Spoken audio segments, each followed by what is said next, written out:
The Astros are back at Minute Maid Park to start an 8-game homestand. It starts tonight against the defending NL Central champion Milwaukee Brewers. Houston's Bud Norris has pitched solidly of late and goes for his 3rd straight win. So grab some popcorn and enjoy Astros baseball next on Fox Sports Houston.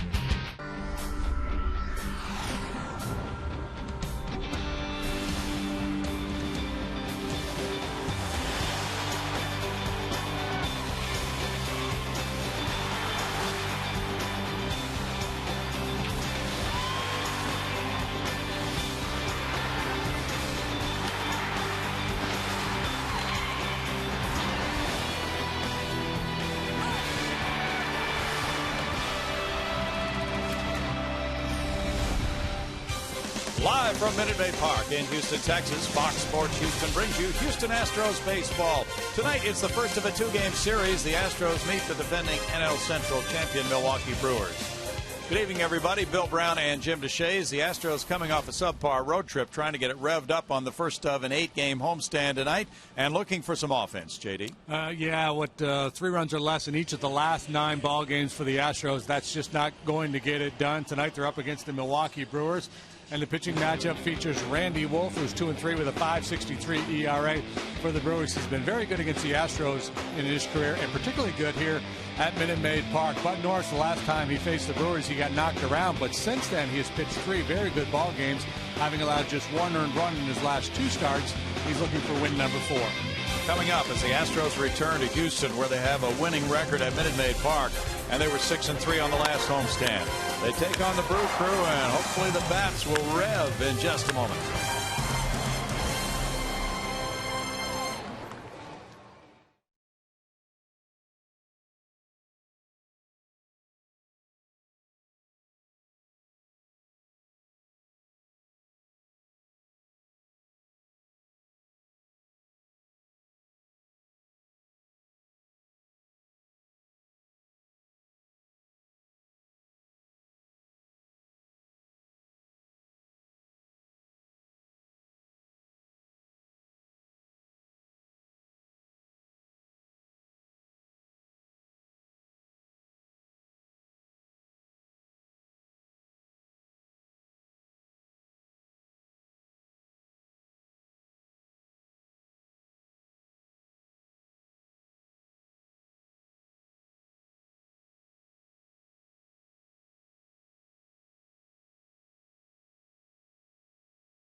Is brought to you by the Progressive Insurance Group. Call 1-800-PROGRESSIVE today. And by Gum Out. The lights are on. It's a showbiz kind of evening here at Minute Maid Park.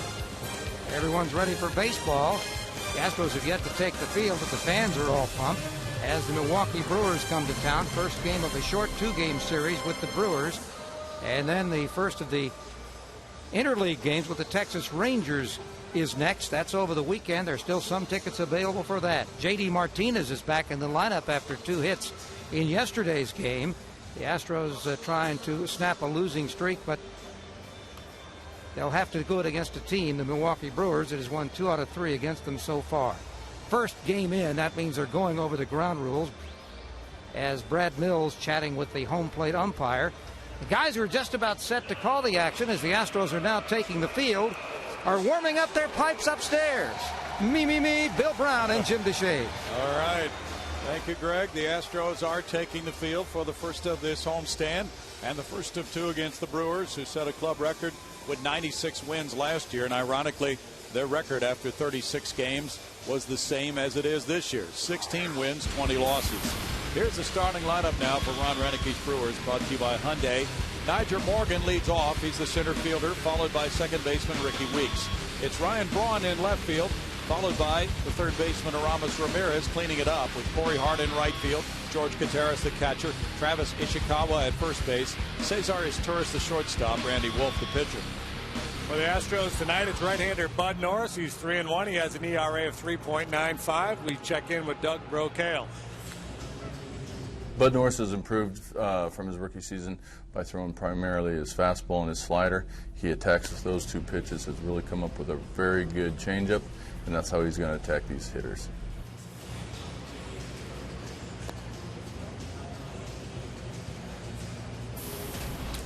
When you look at his numbers from his last start on Friday in Pittsburgh, very good start, 6 innings, 3 hits, did not allow a run, walked nobody, punched out 8, worked out of a man on third, nobody out situation, and a bases loaded, nobody out situation. Really clutch pitching in that performance. 11 straight scoreless now for the right-hander. Here's the Astros defense. It's brought to you by Home Depot. And Justin Maxwell is going to make a start in right field tonight, the 8th time he's been out there in the past year. We've got Schaefer and Martinez with him, Johnson, Lowry, Altuve, and Lee on the infield. Jason Castro behind the plate for Bud. When the Astros were in Milwaukee, they lost 2 of 3. This is their second meeting this season. Bud Norris looking out. Right fielder Justin Maxwell is positioned. That's where he was looking. And it's Nyjer Morgan to get it started. Morgan with a slow start at the plate is hitting .200. He does not have an RBI, and he scored 9 runs. He shortens up a lot, and there is ball 1 with Chris Johnson coming in at third base. Morgan has a low .261 on base average. When he gets on, he can make some things happen. It's 1-1. Wally Bell's the home plate umpire and the crew chief. Morgan's speed forces the infielders, the corner infielders, to pinch in. That's in the air and foul. It's a good place to pitch him, isn't it, JD? Up and near his hands. Yeah, I think up and in's a good spot. Up and away, a little bit dangerous.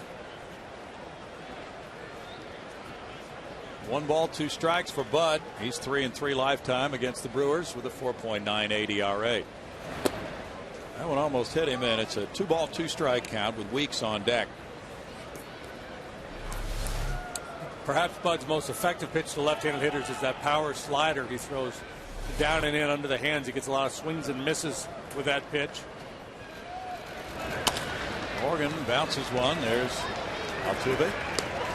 And out number 1. An easy 2-hopper for Bud Norris. It's always nice to keep a speedy guy off base, leading off the game. And now it's Ricky Weeks, the powerful number 2 hitter. He's been the leadoff man some of the time this year. Weeks hit a home run off Bud Norris in Milwaukee. 159, 4 homers, 7 runs batted in a very slow start for him with that low on base average. And he has struck out 44 times. That ties for the top figure in the National League right now. He homered yesterday, though. There's ball 1. Now, Weeks had been in an 0-for-21 slump. Came out of it with the long ball. He was hit by a pitch last Friday and then sat out 3 games. Last time last time Bud pitched against the Brewers, They scored 7 runs off of him, hit 3 home runs. Weeks got one of them. It was a ball game that Bud hit Weeks with a pitch early in the game, his first at bat after a collision at the plate the night before. And Matt Gamble collided with Jason Castro. 2 balls and a strike. Weeks is the Brewers' all-time leader in being hit by pitches. 98 times he's been drilled, and the Brewers say he's been diving out over the plate quite a bit. And just kind of really not keeping the good habits he has in batting practice and taking them into games, and that's why he's been struggling so much this season. He was a first-round pick in 03. And he swings and misses. The ball kicks back to Castro, and he throws to first to get him out on the strikeout from 2 to 3. Castro got a favorable kick. You see a time and again with a struggling hitter trying to hit his way out of a funk, chasing a bad ball. Here they're trying to go inside, and Bud throws it out away.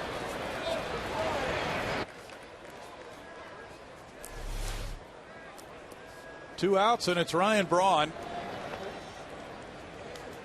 Braun is hitting .342 his last 21 games with 9 homers, 16 runs batted in.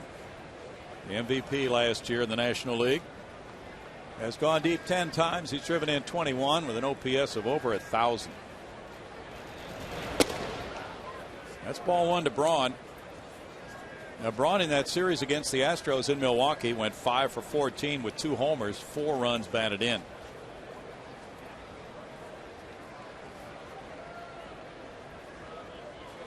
So the game plan is to crowd him with fastballs. The problem with that is usually that pitch is not a strike, and if he's not hacking, then you put yourself into a hitter's count, and that's exactly what's happened here. 2 balls and no strikes. You got 2 outs, nobody on, so you don't want to walk them.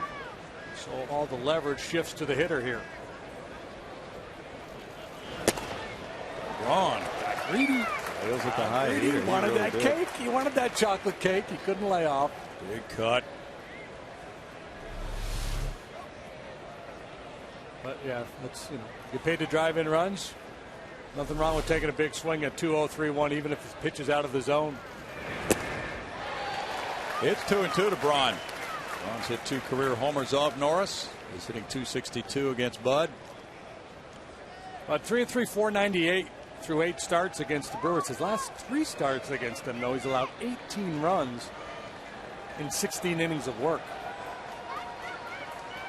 Gave up 7 runs in that game in Milwaukee in 5 2/3 innings, including 3 long balls to Ishikawa, Hart, and Weeks. Foul back again. Bud having a hard time getting the ball down.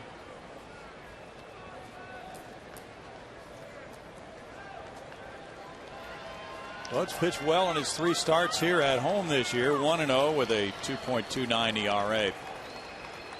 His last start here, he beat St. Louis back on the 5th of May, 8-2, giving up no earned runs in 6 innings. Braun takes him. It's a full count to him. He's walked 13 times. Astros pitching has been good, but they have not been rewarded with run support.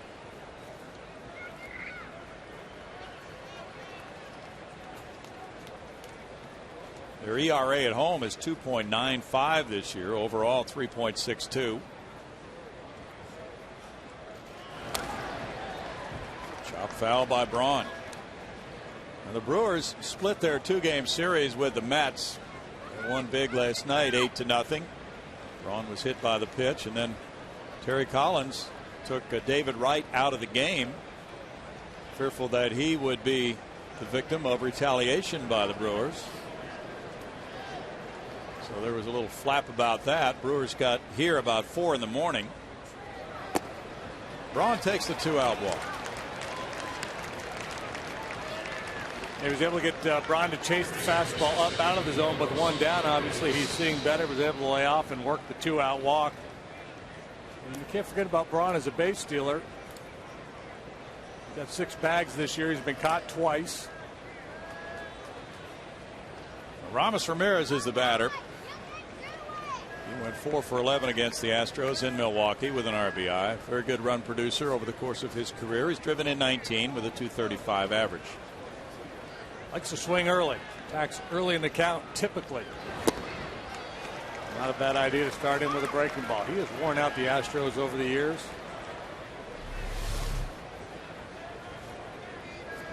Folks in Milwaukee probably frustrated with his slow start, but I believe last year he started slow and then really went on a tear in the second half. Yeah, he's typically slow out of the gate.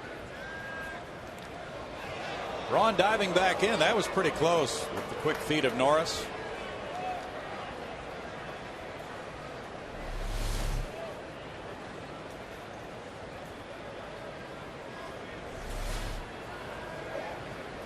He goes back over, and Braun again has to hit the deck. Yeah, he'll tighten your lead up. He's got such quick feet.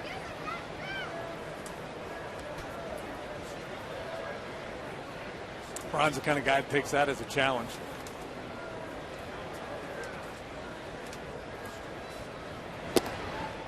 Pitch misses, and it's a 1-ball, 1-strike count to Ramirez. Brewers were 12-3 against the Astros last season, and then winning a game in Milwaukee. As you see, Ramirez with those good numbers against Norris. They ran their winning streak against the Astros to 11 in a row before the Astros won that game in Milwaukee this year. Slowly hit. It goes off the mound to Altuve and on to Carlos Lee. No runs, no hits, and a man stranded.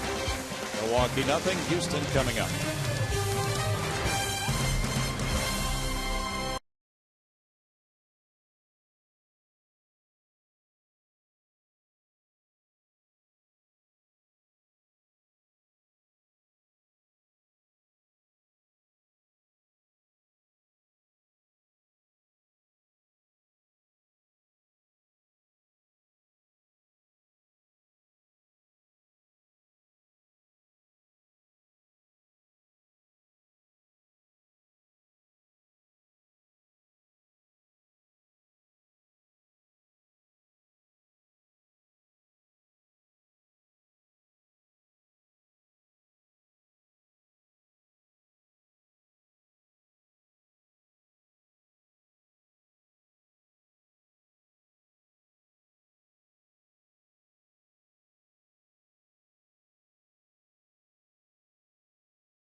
Bottom half against Randy Wolf with his starting lineup for Brad, brought to you by Hyundai. Jordan Schaefer at center, Jose Altuve second base, J.D. Martinez left field, Carlos Lee first base, Jed Lowry shortstop, Justin Maxwell right field, Chris Johnson third base, Jason Castro catcher, Bud Norris pitcher.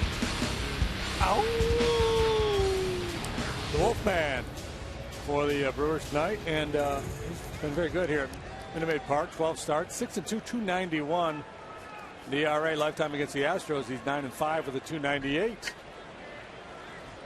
Schaefer takes his first pitch. There's strike one for Mr. AU. That was good, JD. Yeah, you haven't broken that out before. Well, you know, we just don't know how many times we're going to face the Wolfman going forward. My ball goes to left field. Braun waiting. Wolfman won the first regular season game in this ballpark. Well, expect the outfielders to get plenty of work when Randy Wolf's on the mound. He's a fly ball pitcher. Braun, Morgan, and Hart charged with that responsibility. Ramirez is tourist. Weeks Ishikawa on the infield. Guitars behind the plate, really banged up. First baseman Gamble with the torn ACL. He's done. Alex Gonzalez, the shortstop, he's done with a knee. So Ron Renicky having to patch things together here. Be interesting to see what the Brewers do down the road if they stay competitive in the Central. I suspect they're going to be out doing some power shopping around the trade deadline. Yeah. Strike two, Jose Altuve, who is tied for 8th in the league in hits with 42. He has a 309 average. With 2 homers, 13 runs batted in. He went nuts in that series at Miller Park, going 8 for 13 with a homer and 2 runs batted in. He gets a slow curve, and it's 0-2. It's the slowest curve in baseball. Average curveball velocity 67 miles an hour. Nobody throws it slower than Randy. He throws it a lot too. Altuve rounds to the shortstop is Torres. Oh, just out at first. As Torres had elbow surgery last year, just nipped him with that throw for out number 2. Altuve's been grounding the ball on the left side a lot in recent games, just having a hard time staying through the ball. He's rolling over a lot. He does have the speed to beat out some infield hits, but he's at his best when he's hitting the ball in the middle of the diamond and the other way and staying inside the ball and hitting it in the air. Normally with a little guy you wouldn't say that, but when he's driving the ball the other way and hitting line drives, that's when he's at his best. On the ground, not so much. J.D. Martinez looks at that one. It's strike one to a .231 hitter with 3 homers, 20 runs batted in. He had a couple of hits yesterday in Philly. I thought that might have been something that could get him turned around. Just needed something positive to happen so that he kind of clear his head a little bit. You could tell with some of the swings and the at-bats he's had in the last couple of weeks that he's just kind of locked up mentally. 2 hits yesterday may free him up some. That's a liner to left field, Braun in to make it a 1-2-3 first for Randy Wolf. 8 pitches, all of them strikes for Wolf in the first inning, no score.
And the Astros battle the Rangers in the second game of the Lone Star Series on Saturday at 6:15. Head to the ballpark early as 10,000 fans will receive a Nolan Ryan Greatest Moments bobblehead commemorating his record-setting 5th no-hitter, courtesy of Coca-Cola. Root now and buy tickets for Saturday at Astros.com. Guys? Thanks, Patty. We look forward to the weekend. It is going to be so much fun out here with the Rangers and Astros and all the associated activities, including Nolan back on the mound and the bobblehead Saturday, fireworks Friday, all those things. Corey Hart, 244, 7 homers, 17 runs batted in. Has hit a couple of home runs against the Astros already this year. He went 5 for 9 in the Milwaukee series. The infield shifted around. He hits it into that shift to Jed Lowry. And it's 1 pitch, 1 out for Bud Norris. That's the way the Astros play their infield against Hart in Milwaukee. A little 1-3-1 zone trap.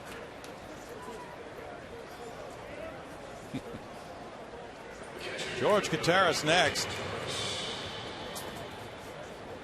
And this catching platoon has big numbers. 290 for Kataris, 3 homers, 9 runs batted in. He has a .613 slugging percentage. And he is 2 for 5 with a homer off Norris in his career. Taking strike one. Bud got that pitch to run all the way to the outside corner. Jonathan Lucroy also has fantastic numbers. Lucroy's what? He's hitting 330 now. Yep. He gets the lion's share of the starts back there. Kataris has made 9 starts this year, 7 of them when Randy Wolf is on the hill. So he's kind of Wolfman's personal catcher. Well, when the full moon comes out, the Wolfman needs to be accompanied. 1 ball, 1 strike. Might have to have you trot that out again later on tonight. A howl? Very good howl. It's kind of spontaneous. It's kind of hard to... Okay. Can't produce it on demand. Doug Brocale is 45. George Kataris also has a birthday. Thurman Thomas, fine running back from Oklahoma State. Buffalo Bills. Henry Fonda. Stubby Overmeyer. Stubby Overmeyer. Who was he? I don't know. Sounds like a fictional character. Yeah. The old-time baseball player. Okay. Predecessor to Stubby Clapp. One thing is almost for certain, he was not 6'7" and 185 pounds. With a nickname like that. Stubby Altuve. 3 balls, 2 strikes. Ishikawa on deck. He's probably been called worse. He's risen to the occasion of all those jokes about his height.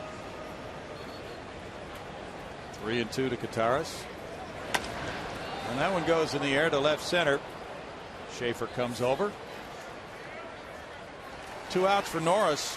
Norris did not allow an earned run in either of his last 2 starts. Total of 12 innings.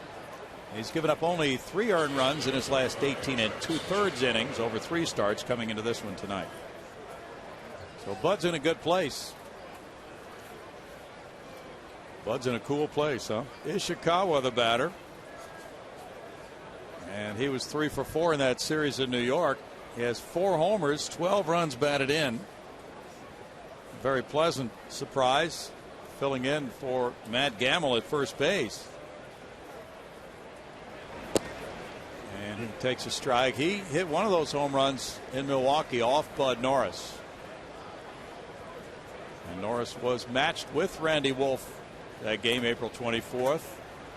Milwaukee won at 9-6 in a slugfest. No balls, 2 strikes. The Brewers can break out. They have scored 150 runs. That's 5th in the league. And still they have hitters who are not close to their normal pace in on-base average, slugging percentage, things of that nature.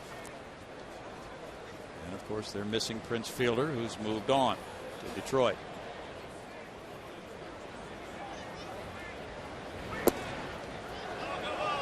It's ball 1. That's kind of the theme with so many teams in the National League this year, replacing production, right? Pujols gone from St. Louis. We just saw Philadelphia. They're missing Utley and Howard due to injury. They're trying to find a way to replace those guys. And the Brewers, initially they were just concerned with replacing Prince, but now with the injuries they've had, they've got a whole lot of issues on their hands. They've got Ishikawa now, and they've called up this kid Taylor Green to share time at first base. There's the injury report for the Brewers. Carlos Gomez due to come off soon. He could be back Sunday, they're telling us. In tight, 3-2. Gomez could help them with his speed, but the loss of Gonzalez is a major one. He, in a typical season, will hit far better than his Torres, who is known as a very good glove man at short. But Gonzalez was both. Yeah, Gonzalez wouldn't hit for high average, but he'd hit the ball out of the ballpark every now and then. It's really not part of his Torres' game. It's 2 2-out walks for Norris. Number 6 on our Fox tracks there thought it was good enough. Wally Bell had a differing opinion. Doug Brocale watching as Cesar Torres settles into the box. He just won 7 shutout from his starter tonight for a birthday present. Be a good present. Not asking too much, is it? Not really. Strike 2 is Torres. Torres was limited to just 30 major league at bats. He had right elbow surgery on his ulnar nerve last year. 212 this season with a homer, 3 runs batted in.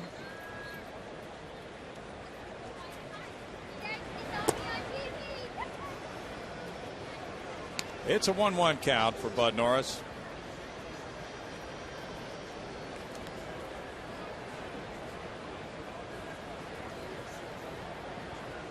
Jordan Lyles pitched very well yesterday, giving up 1 earned run in 6 innings. Lucas Harrell was able to hang in the night before. The starters have fallen into line. Fly ball. Schaefer waiting. In the second, it's no runs, no hits, and a man stranded for the Brewers. No score.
Forward to Miller time later in tonight's game, brought to you by Miller Lite.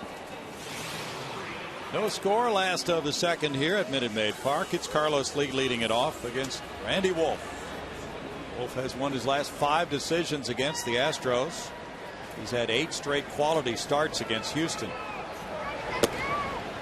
A strike 1 to Carlos. El Caballo at 291 with 2 homers, has 15 runs batted in. 381 on the road trip, going 8 for 21. Wolf comes inside. It's a 1-ball, 1-strike count. And he probably will not top 90 miles an hour with his fastball, sitting right around 88. He moves in and out pretty well. Doesn't sink it. He'll cut it in on right-handed hitters from time to time. Whacked on a line to left field. Carlos waited back and barreled that one. As you saw recently, Wolf has had terrific numbers against the Astros. 5-1 with a 168 since July of 09. Like a slider, trying to get in on him, but could not. Down a little bit. Carlos with that good swing. So the base hits have been coming Carlos's way. Still looking to go deep. He has not done that in quite some time. But if he keeps swinging it like that, good things are going to happen for him. Yes, they are. Jed Lowry, a 273 hitter with 4 homers, has 12 runs batted in. He went 4 for 14 in the series in Milwaukee. Jed's fallen off a little bit. He went 2 for 18 on the road trip. Just about everybody's fallen off except for maybe CJ. Yeah. Well, the Astros have slipped to 8th in runs scored. At one point they were 4th not too long ago, but they've had 9 straight games with 3 runs or less. That's the longest streak of 3 runs or less since '91 for them, and they've lost 7 of the 9. I remember that year. That wasn't pretty. That's right, because you happened to be on the mound for some of those. Tough to win a game that year. Yeah, I wasn't doing my part either, but it was a team effort. It was a team effort, a total debacle. We've met the enemy. The enemy happens to be wearing our uniforms.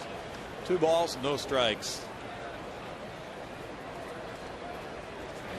But, and this is kind of what we've been talking about all year long with this group, you just never know what's going to happen with this group of players going forward, because the 91 Astros had pretty good young talent on it. Just wasn't ready to win. Biggio had already established himself. That was Baggy's rookie year. Gonzo, Steve Finley had come over in the Glenn Davis trade. Caminetti was still here. I mean, just think of that group of younger players that came up around that time. If they'd been able to keep them all together. Even Kenny Lofton, remember they traded this stuff. They kept Lofton and Finley and Caminetti, Bagwell, Biggio, Gonzo. My goodness. That was a terrific group. Pete Harnish. Schilling. Yep. Payroll might have been a little steep. There's a shot to left field. Braun turning around. That hangs off the wall. It gets back toward the left field line. That gives Carlos Lee a chance to round third, come to the plate. Here's the throw from his Taurus. Cut off. 1-0 on an RBI double by Lowry. Braun got lost back there toward the bullpen. And then it became a scramble with Lee scoring from first. Lowry with the RBI double. That's his 6th double, 13th run batted in. Braun thought this thing was going to skirt the wall and go back by the Brewer bullpen. So he's ready to play it in that corner area, but it hits off the wall. It's just way back in towards the infield, and that's what allows El Caballo. And down the stretch he comes. That. He's not heading to the last roundup. Jed Lowry makes it 1-0. Breaks an 0 for 13. Now it's Maxwell. Justin at 227 with 1 homer, has 5 runs batted in. He went 0 for 11 on the road trip. Up the middle. That one will get through into center. Lowry turns third. He comes to the plate. 2-0 Astros on the Maxwell single. His 6th run batted in.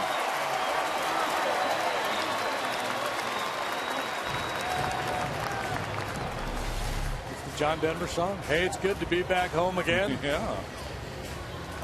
3 straight hits. Single, double, single. Astros up 2. Now, could it be a really big inning? Well, those have been tough to buy for the Astros against Wolf down through the years. Chris Johnson's next. There's ball 1 to CJ. 289, 4 homers, 20 runs batted in for Chris.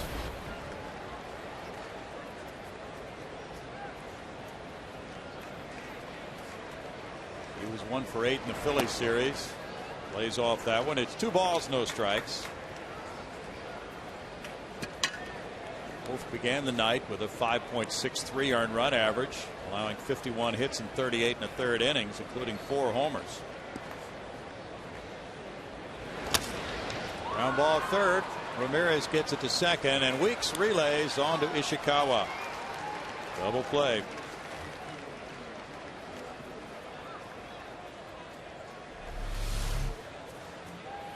Just getting a bucket of water poured over your head. Yeah, it is. Ice water.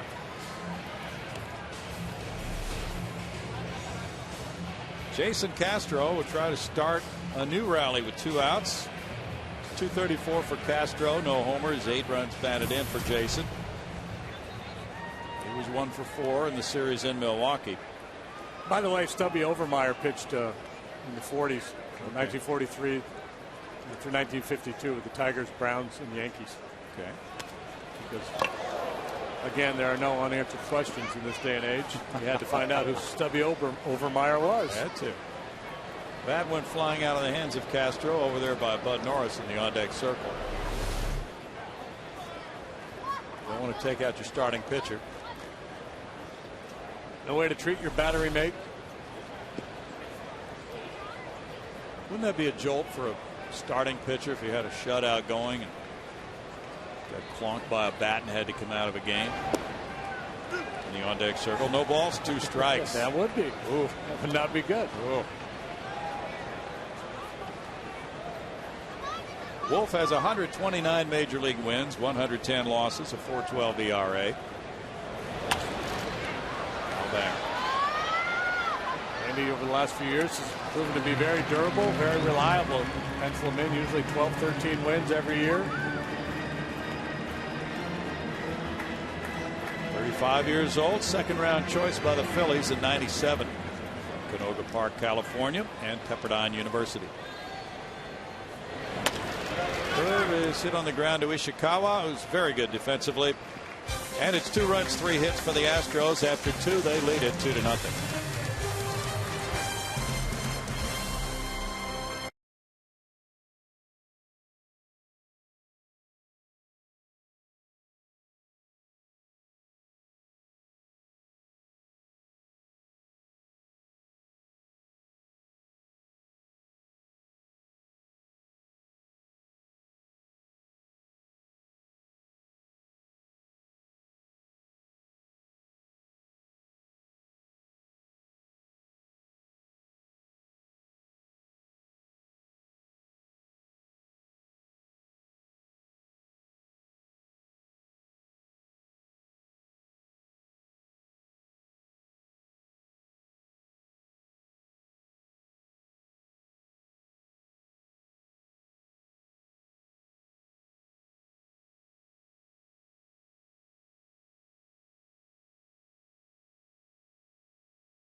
In the top of the third, time now to introduce you to our progressive fan of the game, this young lady right here, Aaliyah Arif, and she's from First Colony Middle School.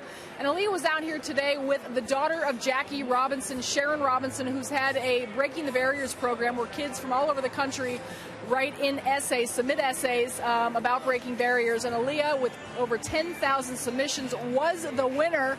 Tell us a little bit about your essay. It's about the characteristics of Jackie Robinson and how he overcame them, and one of them was courage. And my paper was about how I showed courage when someone called me a terrorist, and that I talked it over with my dad, and I realized it's not very personal to like who I am. I shouldn't matter what people say about me. I should matter about what I think about me. And how much have you learned, obviously, since you wrote the essay and since you won this, about Jackie Robinson and what he went through? And can you relate because of what you went through? I can relate how people were prejudiced to him, too, and called him names, too. And how it was. And talk a little bit about today. You were honored down on the field.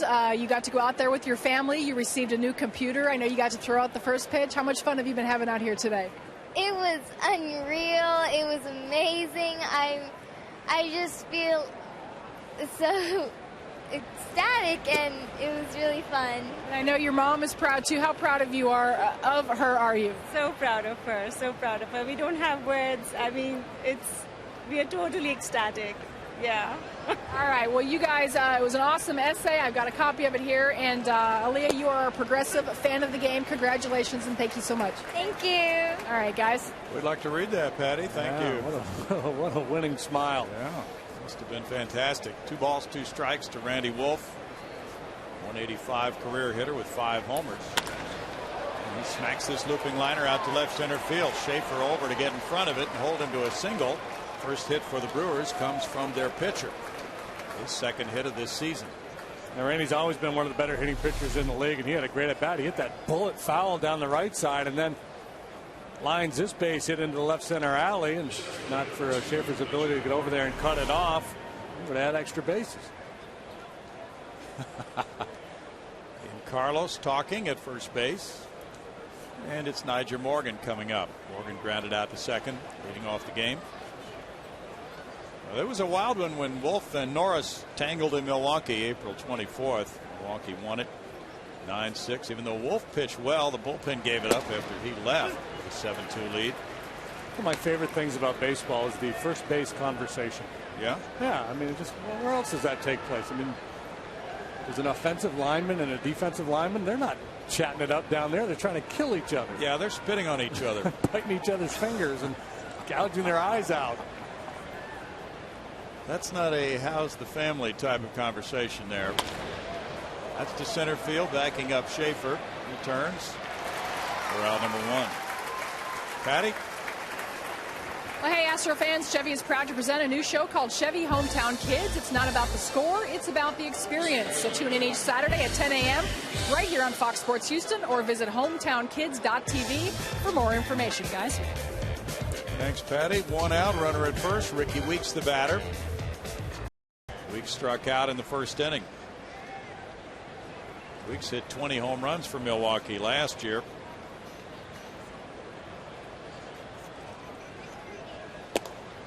It's up for ball 1 to Weeks. He went to Southern University in Louisiana, where he led the nation in hitting for 2 different years. Won the Rotary Smith Award, given out here in Houston. Ricky, 29 years old. That's up, and it's 2 balls, no strikes for Norris. See a bunch of his brother next year when we move to the AL West. His brother plays for the Oakland A's. Yeah, Jamal. A little preview this weekend when the Rangers come in. To what next year might bring in some respects. 2 balls and a strike. Beginning of interleague play on Friday.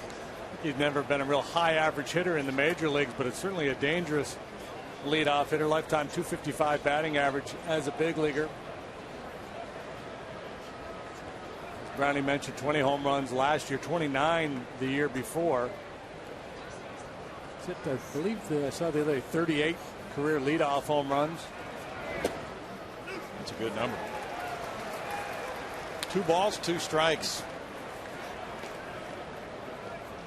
Well, Weeks hit a couple of homers in the NLCS last year against St. Louis. Brewers are 1 game better than the Astros right now in the standings. Weeks with 45 strikeouts is currently the leader. Weeks started, tried to check his swing, and he did on appeal to Brian Knight. 3-2 now.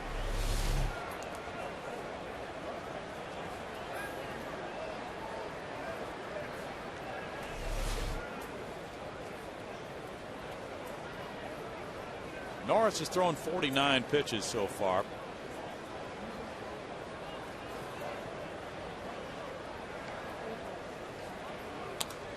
Foul back. The Astros are 6-1 in Bud's 7 starts. 2-out walk in the first, 2-out walk in the second. A lot of deep counts, and it's added up to 50 pitches to this point in the ball game for Bud.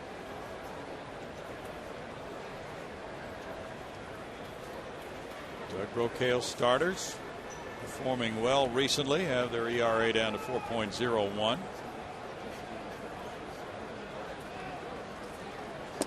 Fastball right there, and he took it for strike 3.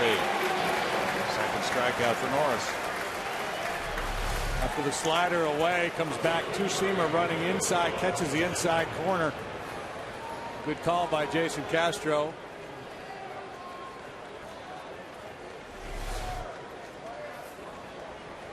Ryan Braun drew a walk on a 3-2 count back in the first inning. Braun's won 4 straight Silver Slugger awards, and he started 4 straight All-Star games.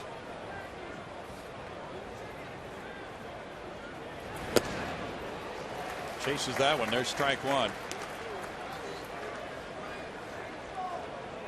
San Diego leads the Dodgers 4-2. They've played 7 in San Diego. Chase Headley hit his 5th home run. Headley.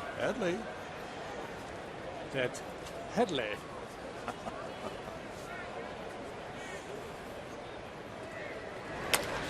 That's flared out towards shallow center field, looping in front of Schaefer for a hit. Wolf to second base on the single by Braun. 2 hits in the inning, and Ramirez will bat. Ron was attacking that high ball in his first at bat. Does so again here. This one belt high, and he's a little flare into shallow center.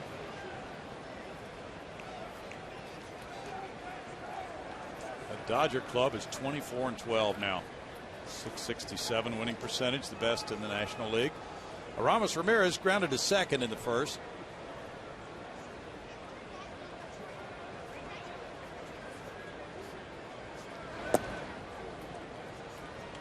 8-1. There's no love lost between the Dodgers and the D-backs.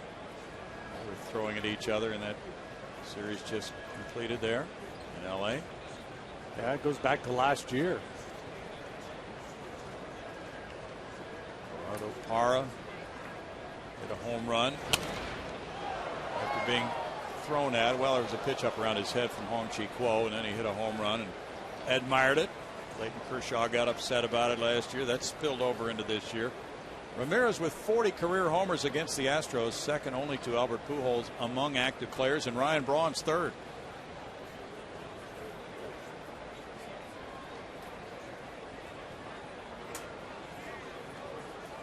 Yeah, it was interesting because I didn't see all of this Dodger Diamondback thing, but I saw Ian Kennedy trying to hit Clayton Kershaw. And he threw one at him and he missed him. And they threw one behind him. And I'm thinking, how can he not get ejected? Right. I mean, all the the ejections you see for kind of questionable reasons, it's clear what his intent was. He's trying to drill him, and yeah, he couldn't hit Kershaw, and Kershaw couldn't hit him, and the umpire just let them go at each other. We'll let the players police themselves, as they say. Ground ball, and Lowry is there. Throw out Ramirez. No runs, 2 hits, 2 men left in the middle of the third. The Astros lead it 2-0.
Really 2 moments, because May 16th, 79 and 2011, the Astros were sold.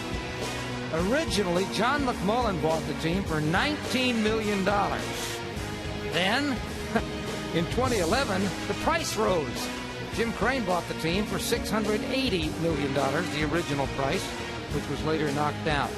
Inflation has hit in baseball ownership. This moment in history brought to you by MD Anderson. You bet it has, Greg.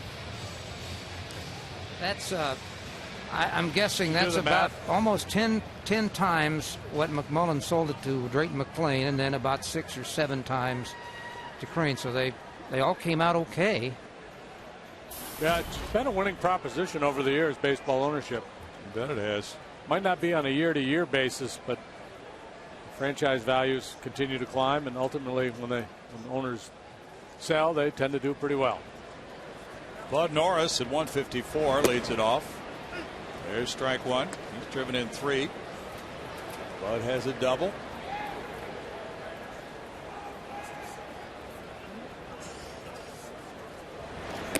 That one slipped out of Wolf's hand a little bit. It's a 1-ball, 1-strike count.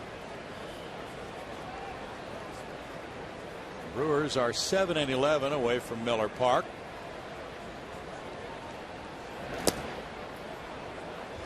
It's 2 balls and a strike. Sean Markham pitches for them tomorrow here against Jay Happ at 7:05. Go ahead, Bud. Hit one in the seats. You can do it. Pops it back. Well, it should have been more specific. Not These those seats seats back here. Well, he did it. I told you he could do it.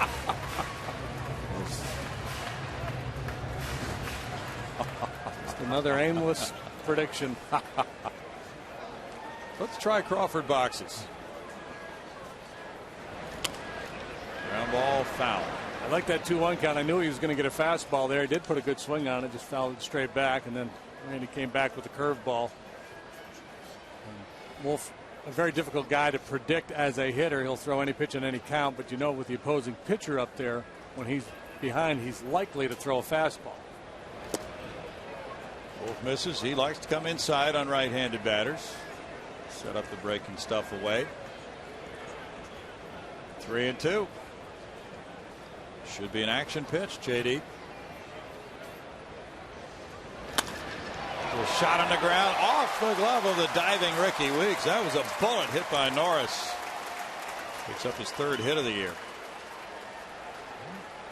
Wolfman got him with a solid knock, and now Bud puts a real good swing on this 3-2 fastball down and away. I mean, that was really well done.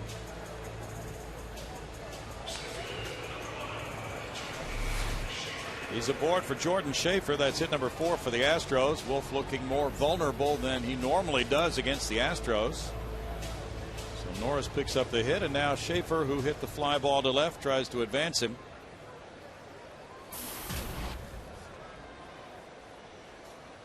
Showing bunt, he takes, and there's ball 1 with Ramirez coming in.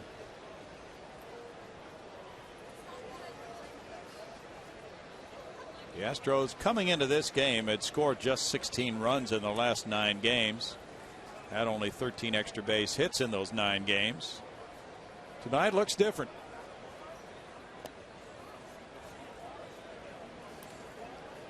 The Astros have faced a lot of very good pitchers lately. You see the breakdown on Randy Wolf. Lefty's hitting .265. Right-handed hitters .331. Overall, the league hitting .317 off of Randy. Coming into play here tonight.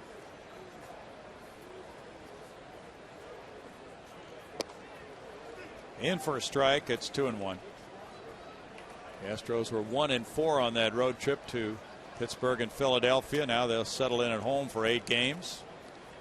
They're 57-36 here at Minute Maid Park against the Brewers. That's their 4th best record against any NL opponent in this ballpark. 3 balls and a strike to Schaefer.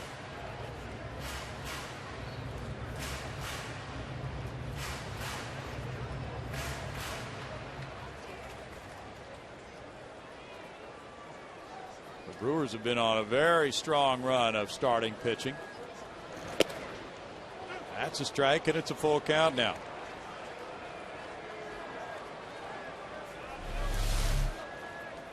Jordan thought this ball was high, but pitch tracks shows it on the corner. They've had 7 straight quality starts.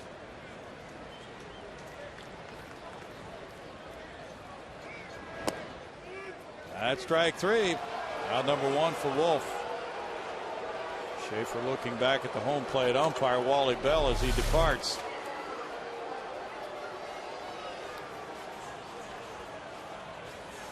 And a little slider cutting across the zone down at the bottom of the knees. A perfect pitcher's pitch.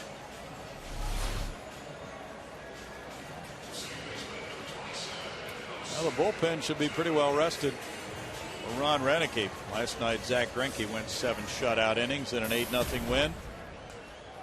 He's had these starters going at least 6, and Greinke the previous start had 8 shutout innings. Strike to Altuve, who grounded to shortstop in the 1st. Pitching starting to improve for the Brewers. Overall, it has not been good this year, but I think at the end of the day they will end up being a pretty solid staff. Got a like the chances of guys like Gallardo, Greinke, Markham, and Wolf. It's a pretty good group right there. Altuve ranking high among second basemen in the National League. Batting average, on base percentage, hits and runs.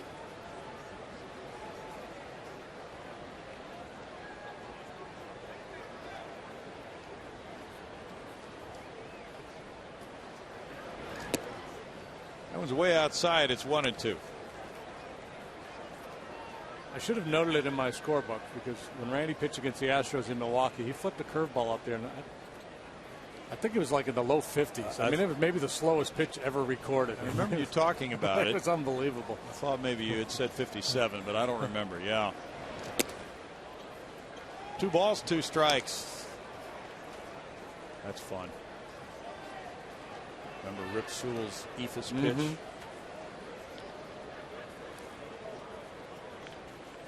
That's a big differential. Steve Hamilton with the folly floater. Oh, yeah. Punched into right field. Altuve shoots it through the right side. Norris to second on Altuve's 43rd hit of the season. First and second, 1 out for Martinez now. Yeah, that's what I was talking about last time up. He's been rolling over on a lot of balls to the left side. He's better when he stays through the ball, keeps the hands inside, and looks to hit the ball up the middle or the other way. And I'm sure that's what he's been trying to do. Good result that time. Well hit ball, and that sets it up for J.D. Martinez. He hit a fly ball to left in the first. J.D. yesterday snapped an 0 for 26 streak with his first of 2 hits. He went 7 games and 6 starts between hits, so he was out of the lineup some. There's ball 1. For a while, the Astros were hitting lefties well, not so much lately, and they are 3-5 in games started by lefties.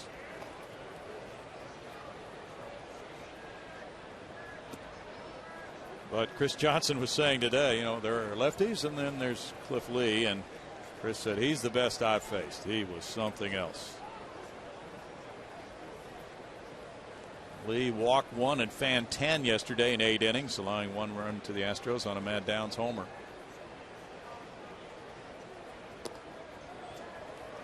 Now 3-0 to J.D. Martinez. He's walked 19 times. He liked Lee better than Kershaw. Eh? Yeah. So Lee was the best lefty he's faced. Kershaw is something else too, though. A walk loads the bases. And Carlos Lee will be coming up, Patty. Well, the Astros host the Rangers in the Lone Star Series this weekend, and the Bayou Bash celebration presented by Budweiser is before Saturday's game. The pregame event starts at 3 p.m. with live music, crawfish, and beer. Buy the special ticket offered at Astros.com/bash and receive a game ticket, a pound of crawfish, and a Bayou Bash koozie. Sounds like a whole bunch of fun, guys. Oh, you know it. Lone Star Series starting Friday night. Don't forget tomorrow night.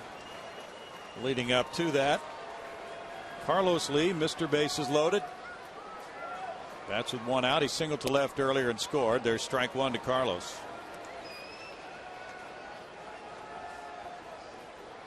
Well, Carlos, as we mentioned, has not gone deep in a long time. This would be the time. Up the middle, on into center field, scoring Norris. And Altuve a 2-run single. 4-0 Astros as Lee drives in a couple to give him 17 runs batted in. Guess we'll have to settle for a 2-run single. That'll work. He was hitting .462 with men in scoring position when it came to the plate. And he was fooled by that pitch, but kept the hands back and just nudged it up the middle to drive in too.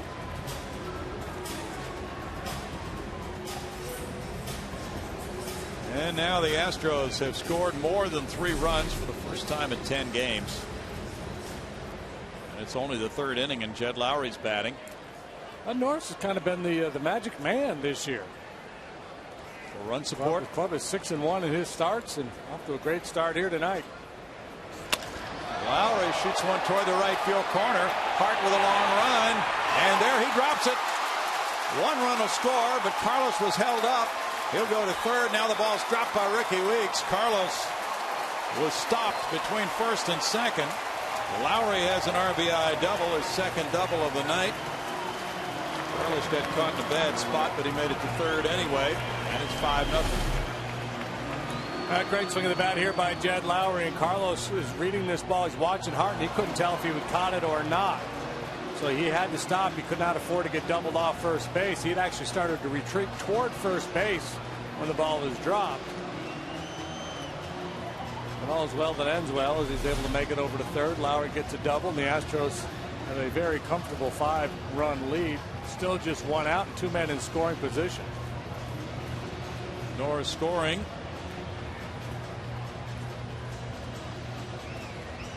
So Lowry has a pair of doubles. That's going to be an error. Okay. Oh, they ruled it an error. Okay, it's an error, not a double. Wow. Okay, it's a hit and an error now. So we'll try to sort that out as Maxwell bats. Infield comes in halfway.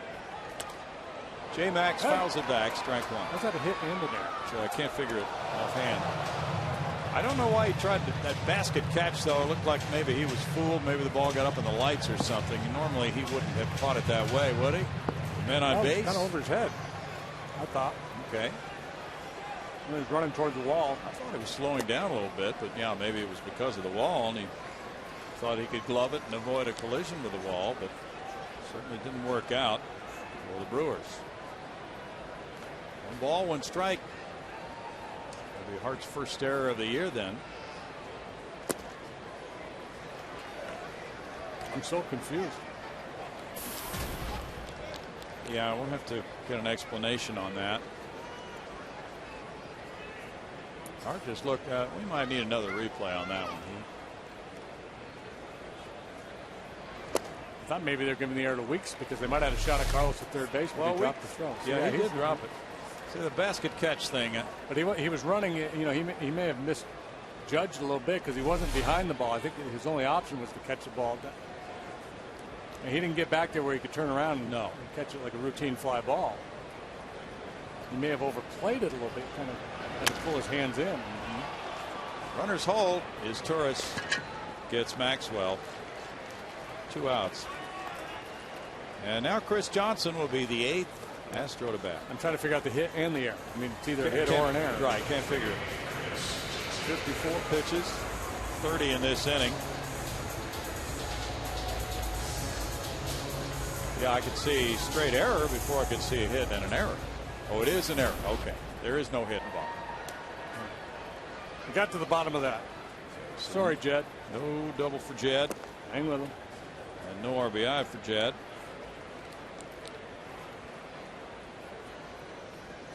Ball 1 to Johnson.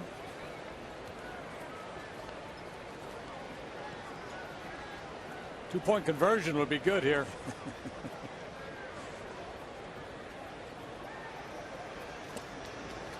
There's another slow one.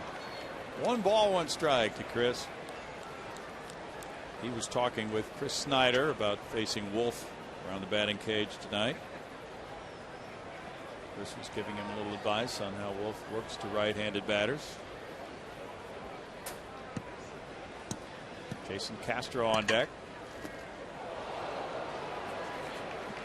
1-2 to CJ.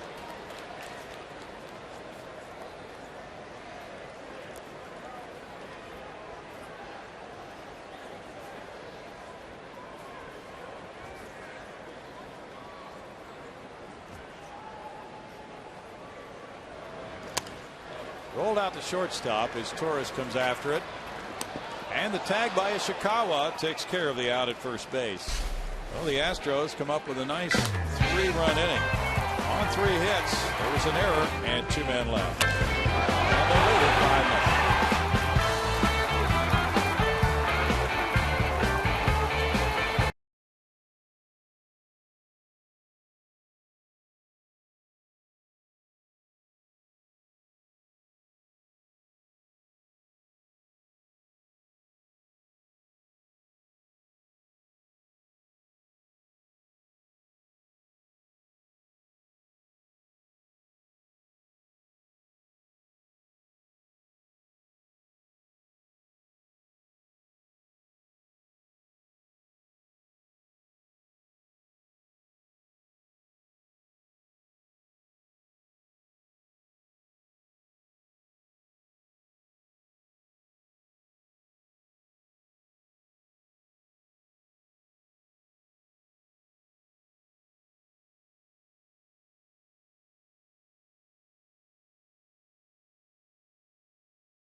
benchtop can for a smoother pour. It's not just a good time, it's Miller time. Getting dark out there in a few minutes. Meanwhile, the Astros have lit up the scoreboard. They lead at 5-0. Top of the fourth inning is coming. It'll be Corey Hart leading it off. He drew the error on that fly ball by Lowry in the last inning. And there's strike one to him. He grounded out on the first pitch in the second inning.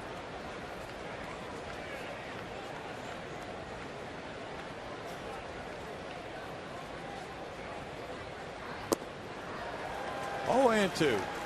Well, Bud Norris, you talked about it, and how the Astros have won all but one of his starts. They scored 5 runs in his start in Miami, got a no decision there. They scored 11 runs in his start in Washington. 8 runs when he beat the Cardinals here.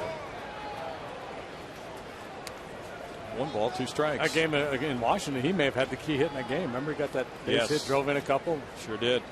Opened up what was then a fairly close game. Yep. All right. And then last time, he made 1 run stand up in a 1-0 win. Hey, that's gone. Line drive homer by Hart, number 8 of the season, and it's 5-1 as Hart takes Norris deep.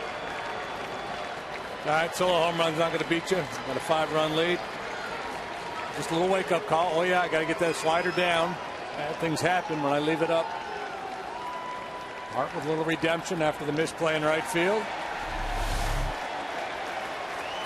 Down and away, stayed up and out over the middle. Got out of here in a hurry. That's his 3rd homer against the Astros this season already. It's glove out. Oh, good angle. Kevin Allen on the camera work. George Kataris hit a fly ball to center on a 3-2 count. Here's our unofficial quiz of the night for you, JD. Kataris hit for the cycle last year against the Astros. He's one of 16 catchers since 1900 to hit for the cycle. He's one of 3 Brewer catchers to hit for the cycle. There's a shot. Diving Carlos Lee. And tossing to Norris. Beautiful play. 1 out. Oh, Caballo. Playing the whole game. Kataris with designs on a double. Big fella says no. So he's one of 3 Brewer catchers. Who are the other 2? 2 other Brewer catchers to hit for the cycle. Yeah. One was not too long ago. Damian Miller. Is that? Oh, that's right. Not one of them. Forgot about him. Well, let's check. We have the answer. It's folded under the paper here, so we'll have to. Okay. No, he's not one of them. I thought he hit. Maybe he did it for the Diamondback. Yeah. Johnny Estrada. Nope. Charlie O'Brien. You're getting close. There was a Charlie there. That's what I'm thinking of, the other Charlie. Charlie Moore. Charlie Moore. I always get those guys confused. Charlie Moore. And the other guy, well, his name wasn't Charlie, but it started CHA. And he also was a Diamondback. Chad. Oh, Chad Moeller. Chad Moeller. That's what I was thinking instead of Miller. You Chad got Moeller. it. I knew there was a Diamondback Brewer thing. Well, you got it. Well, I kind of got it. Couldn't expect you to get that. It's ridiculous. Well, I should have got Chad Moeller because that was. I remember when he got that thinking, how did he hit for the cycle? it's one of those things you can't always explain. Strike, and it's 2-2 to Ishikawa, who came from the Giants, and he was known as a good glove man there, but Brewers would like to have some hitting to go along with the glove work, and he's done that so far. So he's been a nice bonus with the injury to Gamble you talked about. And they'd love to see him continue because it's hard to replace a Prince fielder.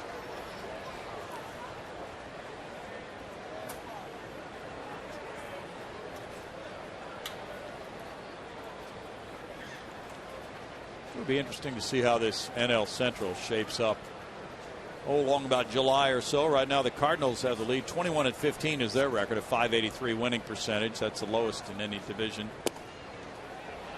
in the National League. Cleveland has the lowest of any division leader, .556. 3 balls, 2 strikes. there appear to be warts on all the teams in the NL Central. Cincinnati a little bit better lately, 2.5 games back.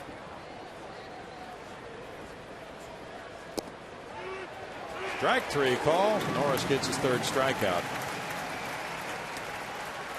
Yeah, it's hard to tell. We're not to Memorial Day yet.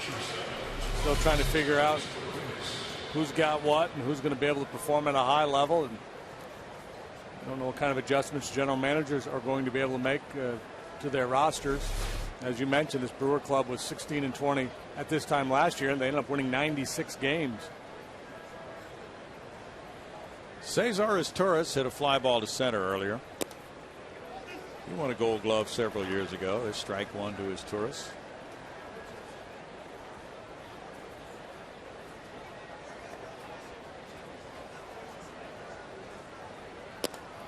Yeah, he had a couple of years where he hit for pretty high average. Made an all-star team. Again, he doesn't hit for any power.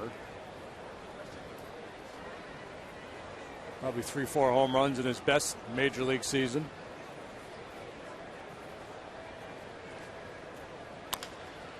Bouncer Altuve in. On over to lead. After the home run, Norris gets 3 quick outs, and it's 5-1 Houston.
Value deal for just $399 plus tax. By the all-new Mazda CX-5 with 35 highway miles per gallon.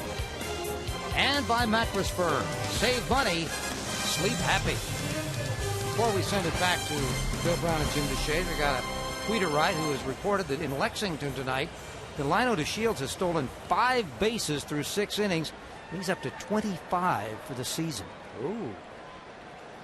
Nice to have that report. Jason Castro leads it off in the home 4th inning. There's strike 1. He grounded out in the 2nd. That's a lot of steals in one game. He is running wild. Yeah, and obviously you can't steal bases unless you get on base, so that's a good sign too. Yeah, it is. Top of the order guy, you need him on base. Make things happen with his legs. Take a look to see how Delino's doing this year. Yeah, let's do that. 1 ball, 2 strikes. In 234, but a 342 on base percentage. He's only been caught stealing once. 20 steals, 1 time caught coming into play tonight. 2-2. He was walked 22 times. 35 ball games. So batting average is down, but some of the other numbers pretty solid. Castro takes it. It's a full count to Jason. Bud Norris on deck.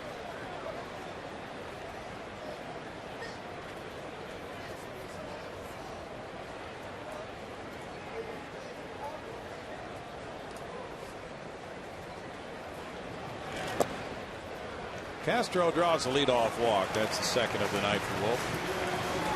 There are still tickets remaining for that Rangers series, but it's tight for Saturday night. There's still some left. For Friday and Sunday, you can get tickets. Wolf just seems out of sorts tonight. You see him out there, a lot of deep breaths, cranking his arm around. He just didn't.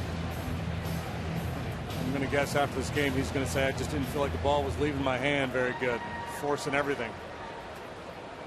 Bud Norris, one sack bunt. Swinging away here and fouling at strike one. He got a hit. Very well hit ball in the third inning, and that started the 3-run rally. They may have let him have one swing there, figuring he was going to get a fastball on 0-0. Then he might be able to turn on it and inflict some damage. See if they put the bunt on now. He's showing bunt, taking a ball. 1-1. Friday night at 7:05, it's Wandy Rodriguez and Neftali Feliz. We'll have that game for you. Astros live at 6:30. Saturday, the game will be carried on channel 26. And it'll be Derek Holland and Lucas Harrell. So Big Fox, as we call it, channel 26 in Houston. So we will not be working that night. 2 balls and a strike. But we'll be back on Sunday, 12:30 for the pregame show. Astros Live. Jordan Lyles and Colby Lewis. School is just about to be out. Go to first base. Castro goes back. We're thinking the Astros might be playing a little bunt and run or hit and run. So this weekend, that would be the Rangers' final visit to Houston in interleague play, because they'll be in the Astros division next year. Bunted. Both throwing to Weeks, and the sacrifice is number 2 of the year for Norris. Castro to second, 1 out.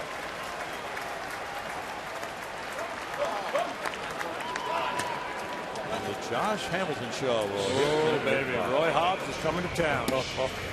Triple Crown leader in the American League. Last time there was a Triple Crown winner in baseball was Carl Yastrzemski in 1967. He led the league in batting average, home runs, and RBI. What did he hit? 301? 301, yeah. Might take a little bit more than that to win the batting title this year. Done some close calls. I know Gary Sheffield had a pretty good run at it one year. True. Now Schaefer 0 for 2. Albert must have taken a run or two at it, over the years. Yeah. Must come close. Strike to Schaefer. Right now, Hamilton's hitting .402.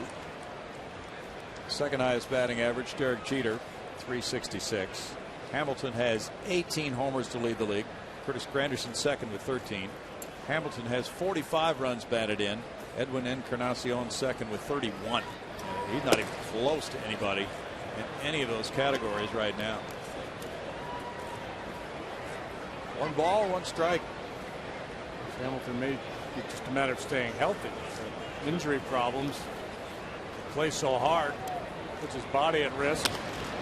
Out into center field. That'll loop in for a hit. Castro around third, coming to the plate. 6-1 Astros. RBI single. Schaefer, his 10th run batted in.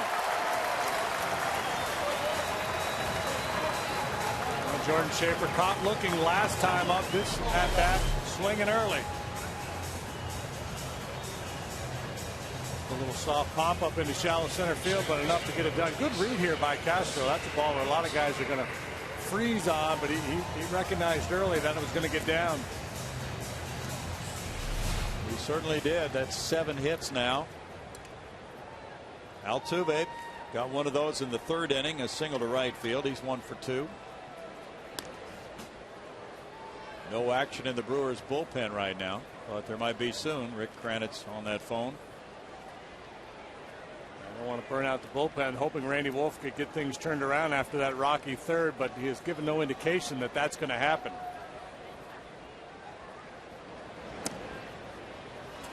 Ball 1 to Altuve. Minnesota leads Detroit 8-7 in the bottom of the 6th inning in a wild one.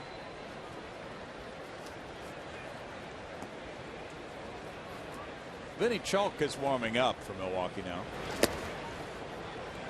2-0. He's one of 5 new faces on the Brewers since the Astros and Brewers met in Milwaukee not that long ago. About 3 weeks ago. Well, that's a pretty good turnover. 5 different players joined their club since then. It's 20% of their roster. Well, you talked about the injuries, and that's been a part of it, certainly.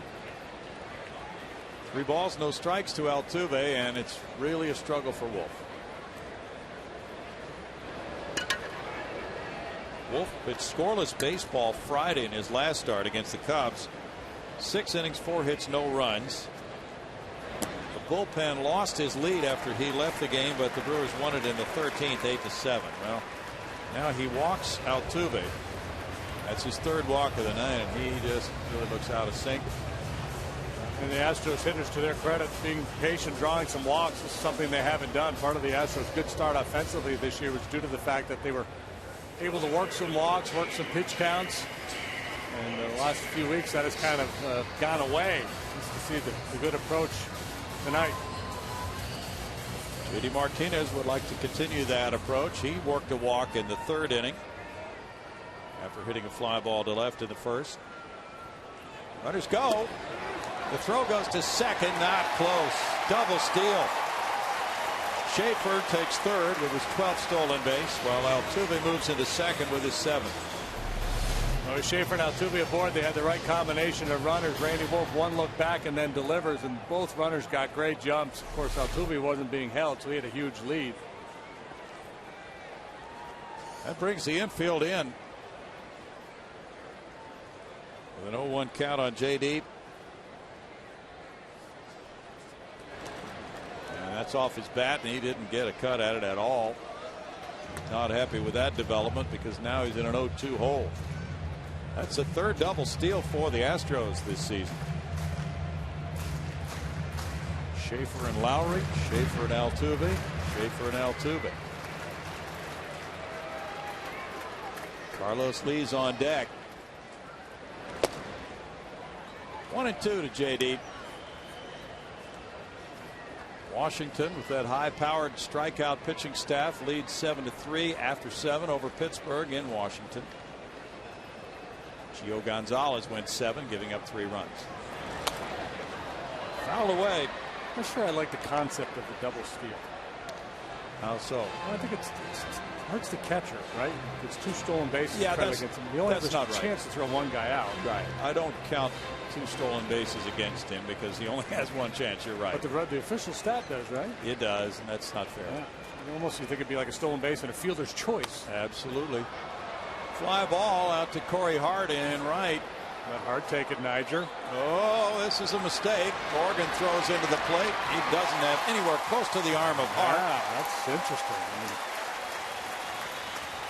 And it's a sac fly.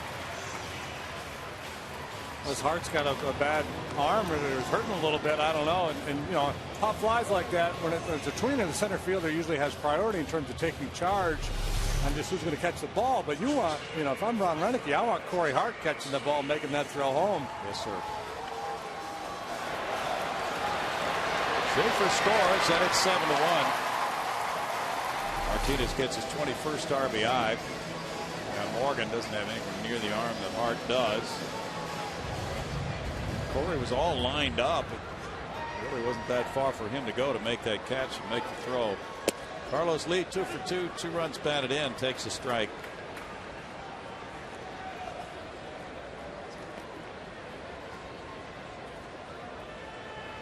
A ball like that, the guy with a stronger arm should definitely make the catch if there's the ability that both of them have to get to the ball and catch it easily. 1 ball, 1 strike.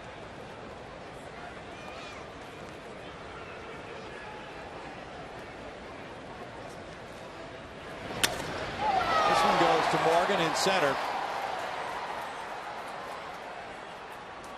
And the Astros add to their lead with 2 fourth-inning runs on 1 hit. They lead it 7-1.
Park. It's time now for the Mazda CX-5 game break. We build Mazdas. What do you drive? Jay Happ will be on the mound tomorrow as this series wraps up. Brief 2-game set with the Brewers. He'll make his 8th start of the season.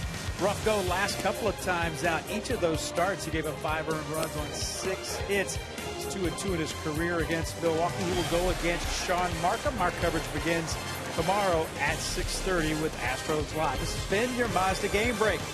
Brownie, JD, I marked my scorecard. I mark hits in red. This is the most colorful scorecard I've had in quite some time. Yeah, it sure is. There's Jay Happ, and he'll be up in less than 24 hours. Now we go to the 5th inning. Bud Norris with the 7-1 lead. Randy Wolf comes out for the pinch hitter. Brooks Conrad, former Astro, 0 for 15 this season with the Brew Crew. Kevin marks his hits in red. Where does he mark his strikeouts? I use red for strikeouts. Oh, do you? I can't even read your scorebook. It's hieroglyphics. You got all kinds of funky stuff going on. What I do, guys, is for the post game, because I use my scorebook in front of me, so it's easier to find the hits that can jump off the page a little more readily. So if a guy has a double, I do the half diamond with the red. So that's right. It's just different strokes for different folks. What do you do for strikeouts? For strikeouts, I just go with the regular standard black. Oh, yeah, just reverse. I use the reverse K for a looking and just a K for swinging. We'll try to convert JD, Kevin. Must be a pitching thing. Hey, what I've always heard is that keeping score, as long as you can tell what it means, then you're keeping it right. Chances are nobody else can read your scorecard and figure out what happened. It's very individualistic. As long as you're the one that can. But it's not a pitching thing, JD, because Dirk taught me to keep the hits in red. Dirk did? Yeah. Well, it was more of a broadcasting thing because he would do play-by-play also, and he would have to total up the innings. And the hits really jump out in red. More important than the strikeouts. At the end of the inning, you don't go 3 runs on 4 strikeouts and 2 left. You got to know how many hits there were. Well, maybe you should do that. Strike 3-2. Brooks Conrad from Arizona State came up through the Astros farm system. They drafted him in 2001 in the 8th round. And had some really good years at Round Rock, but didn't come to the big leagues until he was with Oakland in 2008. With the Braves, fouls that one back. Last year, 2 years ago, where he had some real magical moments with the Braves. 2 years ago. Big pinch hits, game winners. Yeah, he had 8 homers and 156 at bats, but had some costly errors in the division series for Atlanta. And then again last year he played for Atlanta, hit 223, 4 homers and 103 at bats for the Braves. And a strikeout for Bud Norris, his number 4 of the night. I'm going to take my red pen and mark a big fat K right in the middle of that square in my scorebook. All right. Hey guys, it's AT&T trivia time. Here's the question: in Milwaukee's last season in the American League '97, who was the team's MVP and most valuable pitcher? Same person. There's your first clue.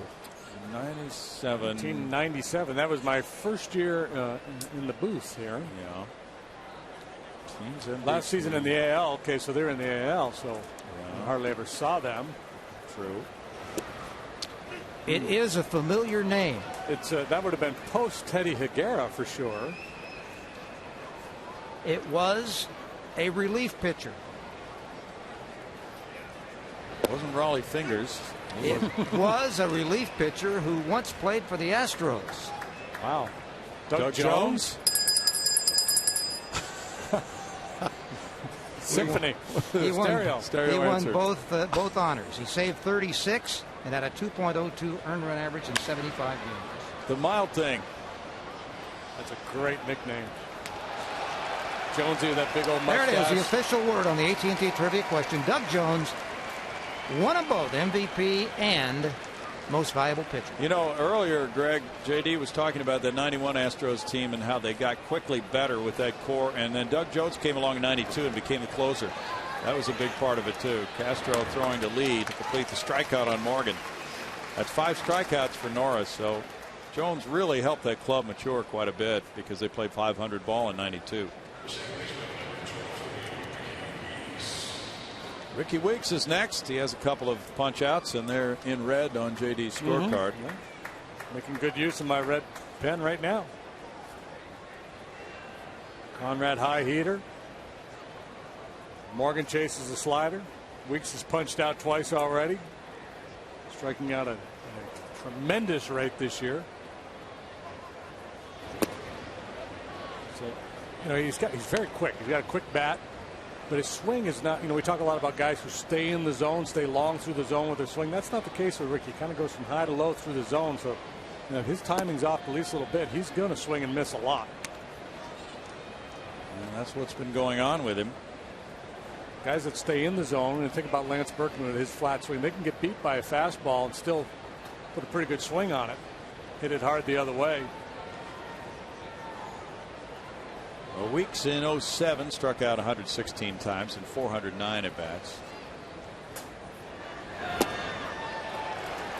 2 balls and a strike. That might be illustrative there, how he lost his balance of what one of the quotes from the articles in the Milwaukee paper. He's lunging out there like that, JD. Well, it looks to me, but the ball's out away from him, and he's kind of, he didn't go out and get it with his hands. He just kind of.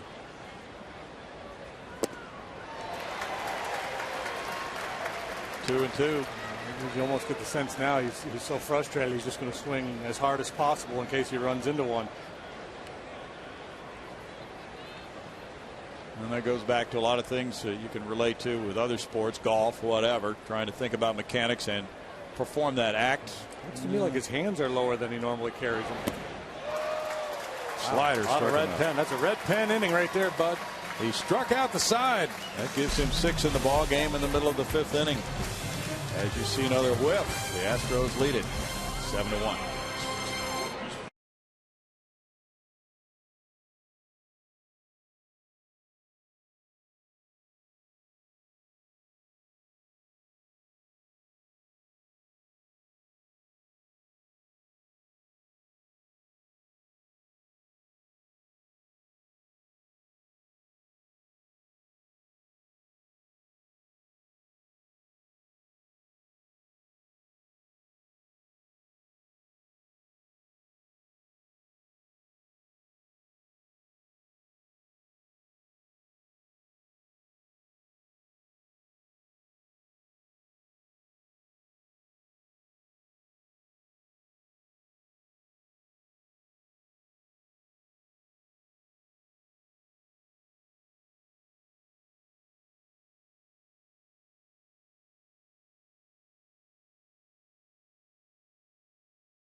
Park. We are heading to the bottom of the 5th. Astros leading 7-1. And it's Guys Night Out for every Thursday home game presented by Kielbasa and Budweiser. Purchase a loaded game ticket that includes a Field Box 2-seat, Astros cap, sausage dog, and value draft beer or soda for just $30. Grab your friends and head to Guys Night Out tomorrow against the Brewers. Root now and buy tickets at astros.com/guysnight. Guys. Well, those guys can come back and see Jay Happ and Sean Markham tomorrow night at 7:05 on Guys Night Out. Vinny Chalk comes in 4 games he's 1-0 with an ERA of 10.80.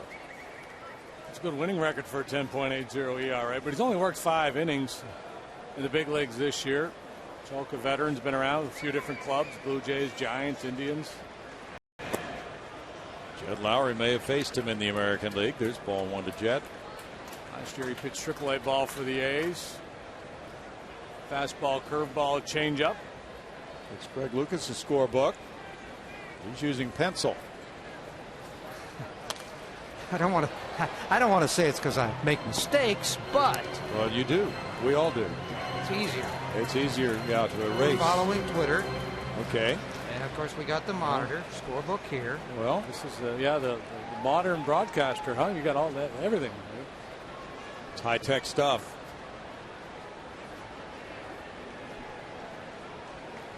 A lot of people use iPads now. Brownie, you don't have your iPad out tonight. Not tonight, but it's there if needed, JD. 2 balls and a strike. But Greg, you're tweeting during the game, right? Yes. So tonight, for instance, I let the people know the trivia question in advance. I'm going to try to do that so they may have a chance to play along, because we don't have a whole lot of time in the game to let it sit there and simmer. So something I did for the first time tonight. We'll see if we can do that more. Okay. Hey, I want to chime in on how I keep score. Oh, yeah. Yeah, I just walk around the stadium and interview people, and Kevin Eschenfelder fills out my score sheet for me. He keeps a card for you? Wow. Yeah, I got those little red marks just like he does. Better than having an iPad. You've got a Kevin. I've got a Kevin. He's very neat. Well, Patty, when you do the post-game shows, and we know you're going to be doing them, you might want to adapt to Kevin's system. Oh, I do. I look down and see those red dashes, and Kevin's got my back. We'll have to find out the various tweets that Greg has had tonight for those who want to follow him. How do they follow you, Greg? At Greg C. Lucas. All right. Somebody already had my name without my middle initials, so it's at Greg C. Lucas. And I have a certain number of people, especially baseball people, that I follow.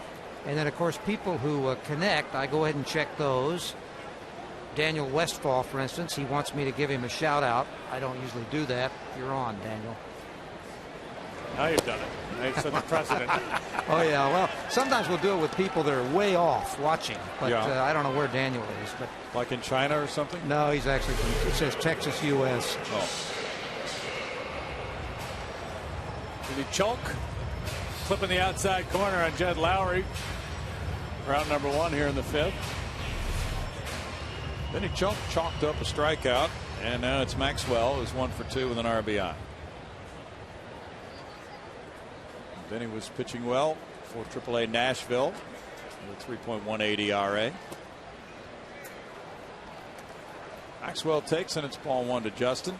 Well, the great story, of course, and we've talked about this a lot over the years, when Phil Rizzuto used to keep his scorecard, and somebody asked him one time, "Hey, Scooter, what's WW for on your scorebook?" And he said, "Wasn't watching." Patty should go with that. I've adopted that. I've used that on occasion. Oh, yeah. We all have. 1 ball, 1 strike. And Brad Mills looks as if he's as intent as if this were a tie ball game or a 1-run ball game. 6-run lead for Houston. Doesn't much matter for the manager. He still has a lot of decisions to consider, but the Astros have not had many easy wins this year. They've really had a ton of close games. There's a smile right there. Yeah. It's crazy, though, because they've outscored their opponents coming into this game, but they were 6 under 500. And that doesn't really equate with a lot of the baseball math. 2 balls, 2 strikes, but it's only 36 games.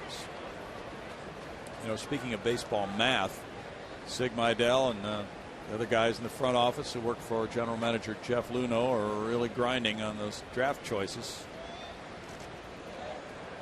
Getting all the information they can together, and that must be just a gigantic chore, JD. We'll say, and we had a question from a viewer email before the game on Astros Live. There's Sig and Mike Fast. All right, you're trying to compare Mark Appel, a pitcher from Stanford who throws 95, one of the top college programs, with a player like Byron Buxton from rural Georgia, an outfielder in high school. So, you know, the general thinking out there, and Maxwell rung up there on that half swing. The stuff I've read is that Buxton may have a higher upside. Appel's the safer pick. You know, a college pitcher throwing mid-90s, more of a finished product, whereas the high school kid, you're usually dealing with tools, not a polished player. You're not sure. You have a less, you know. So, I mean, that's obviously got to be part of the thinking in that decision. You know, when you pick 1-1, you're going to get a good player, but there's no guarantee that he's going to make it to the big leagues and be a star in the big leagues. That's the tough thing about the baseball draft as opposed to football or basketball.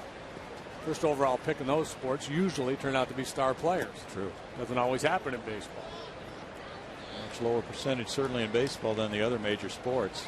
There's one player in history who was drafted 1-1 twice, and almost all baseball fans have never heard of him. His name is Danny Goodwin. Yep. Good enough to be the #1 pick in the country twice.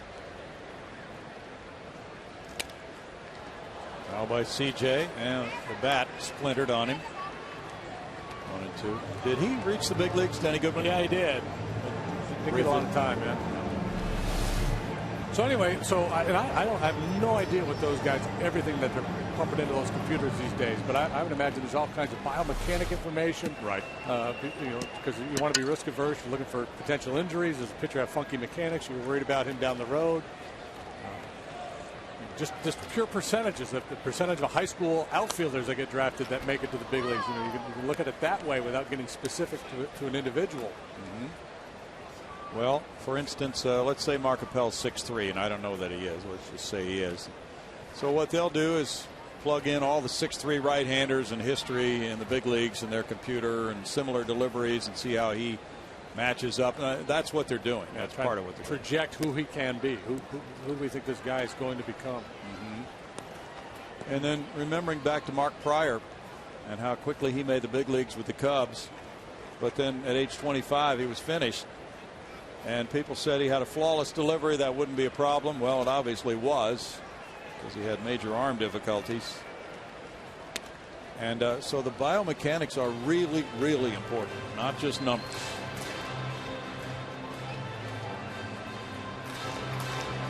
Bud Norris's club leads 7. And then you have makeup. What kind of a kid is he? Is he going to work hard? Is he going to put in the work to get to the next level as he works his way through a professional organization? Line drive goes foul. If you hand a kid a pot of money, what's going to happen? I mean, you put yourself at 17 years of age and somebody gives you $7 million. That is so hard to handle. Yeah, it's so hard to handle. I mean, you got to entrust the right kid with that. Yes. Or $6 million, whatever the number they settle on. That's strike 3. Vinny Chalk gets 3 called third strikes in the inning. And after 5, the Astros lead at 7-1.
The 6th, and if you're hitting the road, take the Astros with you this season. Subscribe to MLB.tv today to see every Astros out-of-market game live online and on your favorite devices in HD devices.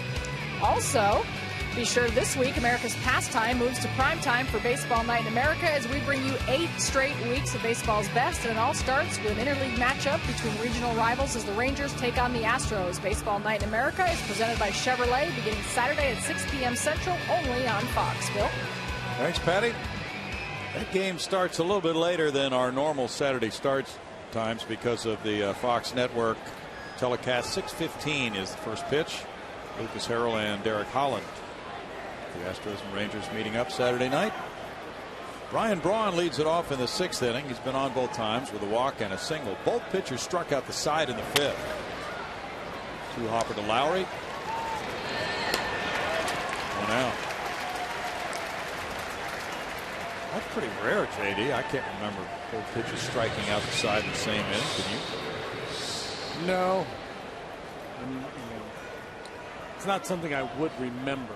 No. That's the problem. Yeah, that is the problem. We don't remember things like that. It might have happened last week, for all I know. Could have happened yesterday, but I don't think so. Cliff Lee punched out 10 yesterday.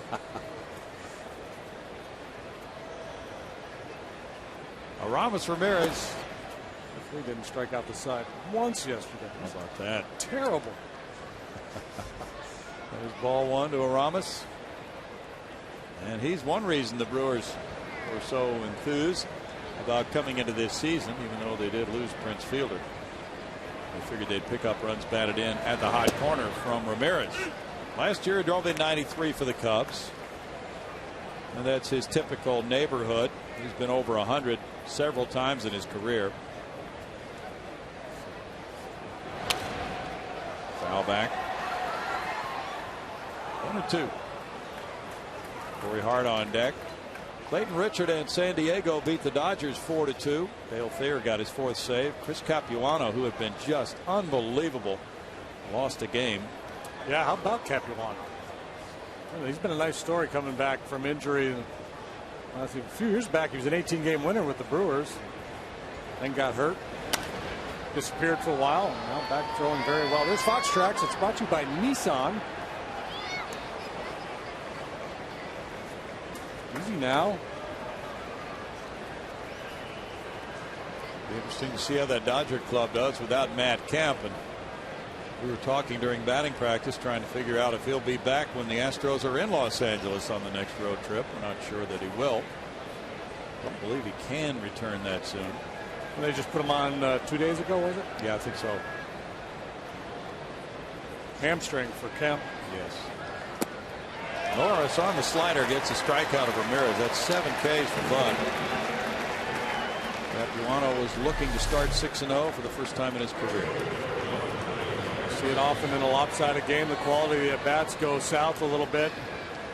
Bud in complete control right now and continuing this very good stretch of pitching. Gave up 1 run. It was unearned against St. Louis, then 6 scoreless against the Pirates on Friday with 8 strikeouts. 7 punch-outs tonight. Just the Corey Hart solo home run, the only blemish. Strike 1 to Hart. 96 pitches for Norris.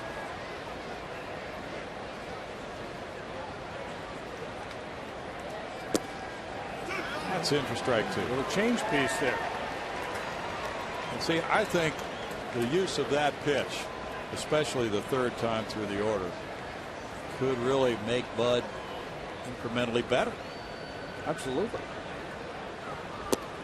We've talked about it a lot this year, where he'll get into this part of the ball game and start to get hit around a little bit, and it would be nice to have either a straight change, and he does have a straight changeup, but a changeup or a slower curveball that he can rely on because his game is mostly power, fastball, hard slider. Give him another look, but you can't keep it in your pocket until this stage in the game because you're just not going to trust it. You have to use it throughout the ball game, and he does. There are times where he does have a very good changeup, but it's definitely his 3rd best pitch.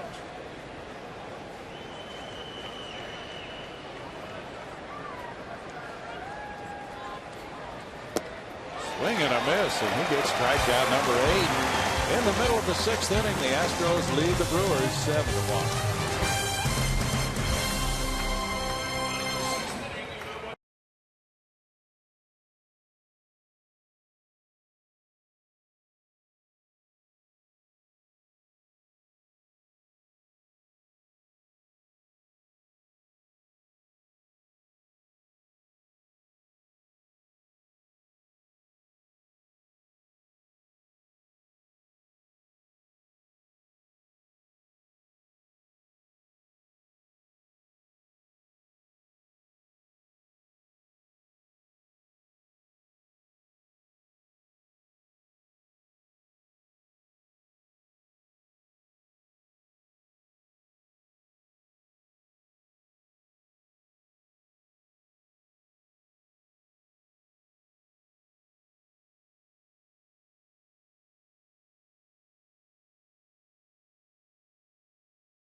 Hart in right field. Jed Lowry hits the ball.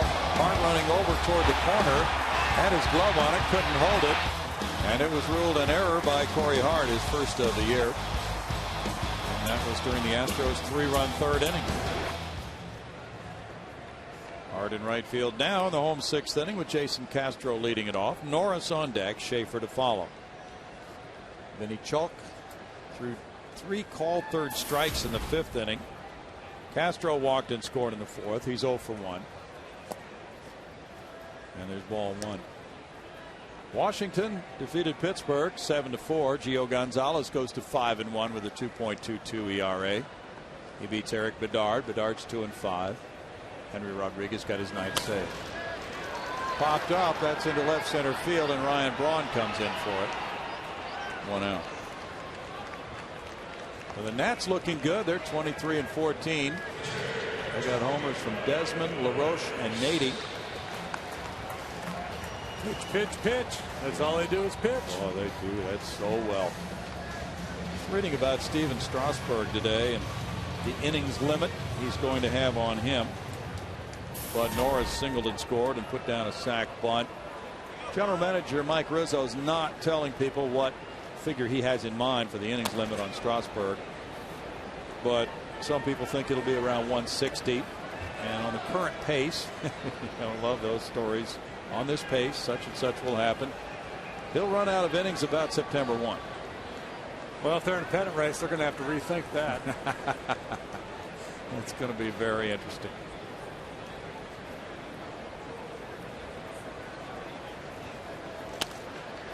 Popped up off the end of the bat. Ishikawa comes over. 2 outs. Organizations are so cautious about increasing on young pitchers. Well, I get it to a degree, but you got a chance to win. I think it's absurd unless the kid's having some physical problems. Now, if his arm is tired or he's tender, shut him down for a couple of starts and run him back out there. And he did say that. Jordan Schaefer 1 for 3 in RBI. Mike Rizzo said we'll look at the way he's throwing, if there's any tenderness, how he's holding up. All those things go into the equation. You can kind of massage it. You can give him an extra day here or there throughout the season. Buy him, a little extra time if you're worried about it.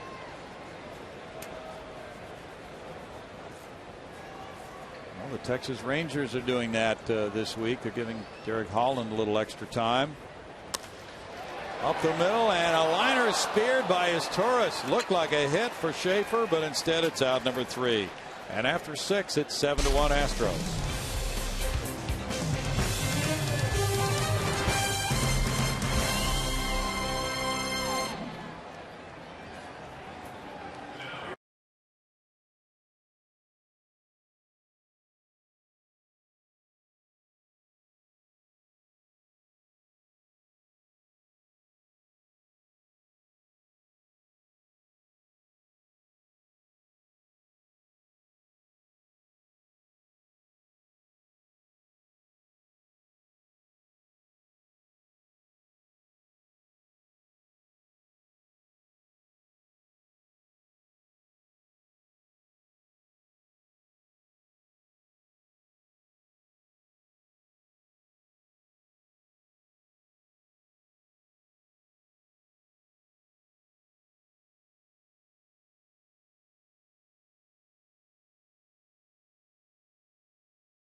Is brought to you by Hyundai.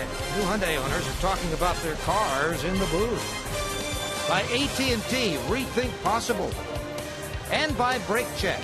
We do it right for less. Now to the booth. Bill Brown and Jim DeShade.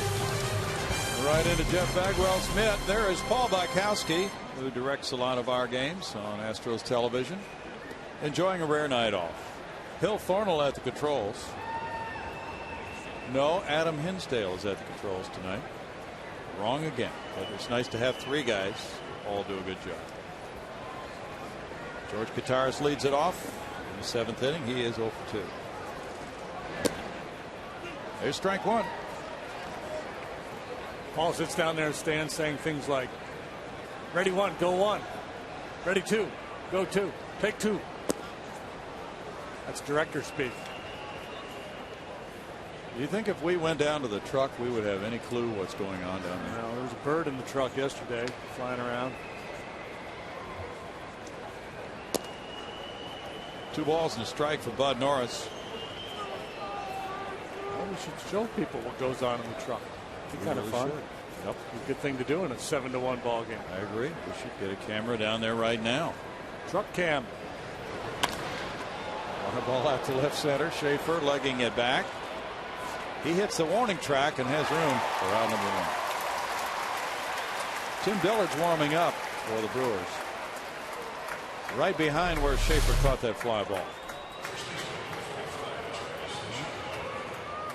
Locked in. Hits the track, knows he has a few more strides, puts it away. Bud has not allowed a base runner since that leadoff home run by Hart in the 4th. That's 10 straight. Ishikawa struck out looking back in the 4th. You saw Dillard, the sidewinder.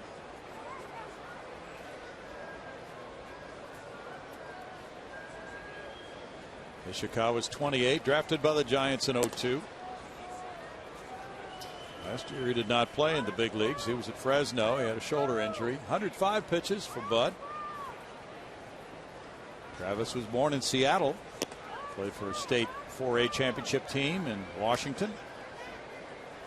His great-great-grandfather, or his great-grandfather rather, emigrated from Japan to work on the railroads. Foul back, and it's a 2-ball, 1-strike count.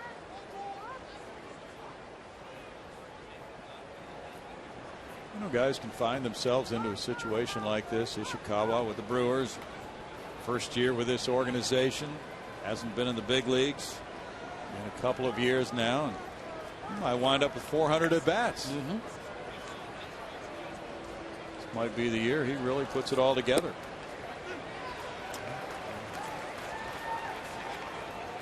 You just never know, right? There's only 30 big league clubs. So if you're so there's 30 starting first basemen, a few extra guys. So if you're the 50th best first baseman, you could spend the whole year in the minor leagues. That's for sure. And still be a pretty good player. Yes. Just need to find the right fit. Lowry calls off Johnson, 2 outs. Well, Bud Norris very efficient here. The Brewers did get in at 4 a.m., but nonetheless, they're a pretty good hitting team. And he is mowing them down. They've done plenty of hitting when they've gotten in at 4 a.m. before. You know that. Bud gets another baseball. And his Torres, who's 0 for 2, will bat. Reds beat the Mets 6-3 tonight. Arredondo the winner. In relief, Rauch the loser. Marshall his 7th save. Frazier hit a couple of home runs. Frazier. He's got 3 now. Phillies Cubs 2-2, bottom of the 6th at Wrigley. Soriano went deep for the Cubs, his 2nd. Kendrick starting for the Phillies, right? They changed. Who are they going to start? Who was 1 ball, 1 schedule? strike. Trying to remember, but Worley maybe. Yeah, Worley. He has a sore elbow, so he was scratched from that start. 2 balls and strike. The attendance tonight, 15,454. Kyle Drabek and Toronto beat the Yankees 8-1. Hiroki Kuroda lost it. Drabek's now 3-4. 3 balls, 1 strike. Kyle gave the Yankees just 3 hits and 1 run in 7 innings. JP Arancibia hit his 4th homer. Edwin Encarnacion, number 13. My goodness. Jose Bautista, number 9. Liner into right. His Turris is aboard. 11 straight Brewers have been retired by Bud Norris. Now Taylor Green is the pinch hitter for Vinny Chalk. By the way, Wolf allowed 7 hits and 7 runs in his 4 innings. He walked 3 with 1 strikeout. Chalk had 2 perfect innings with 3 strikeouts. Green 5 for 18 with a 278 average. 2 runs batted in for Taylor. He's one of those 5 players who was not with Milwaukee when the Astros were at Miller Park just 2 weeks ago. He's from British Columbia, Canada. Drafted by Milwaukee in 05. Strike 1 to Green. Another guy who could get some playing time at first base along with Ishikawa. They both bat left. Green had 37 at bats for the Brewers last year, twice their minor league player of the year. Went to Cypress College in California. Maybe that's where the family friendship of Kim Cattrall sprang up. No balls, 2 strikes. Kim Cattrall, the actress? Yeah. Family friends? That's right. I know you were looking down at your scorebook, but that was just up on the screen. Oh, was it really? Yeah, I didn't know that. Where'd that tidbit come from? Oh, those guys in the truck making have all that kinds stuff of, we make up all kinds of things in a 7-run game. Struck him out. That's number 9 for Bud Norris. And the Astros lead at 7-1 in the 7th.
That's tonight. Let's jump ahead to tomorrow night.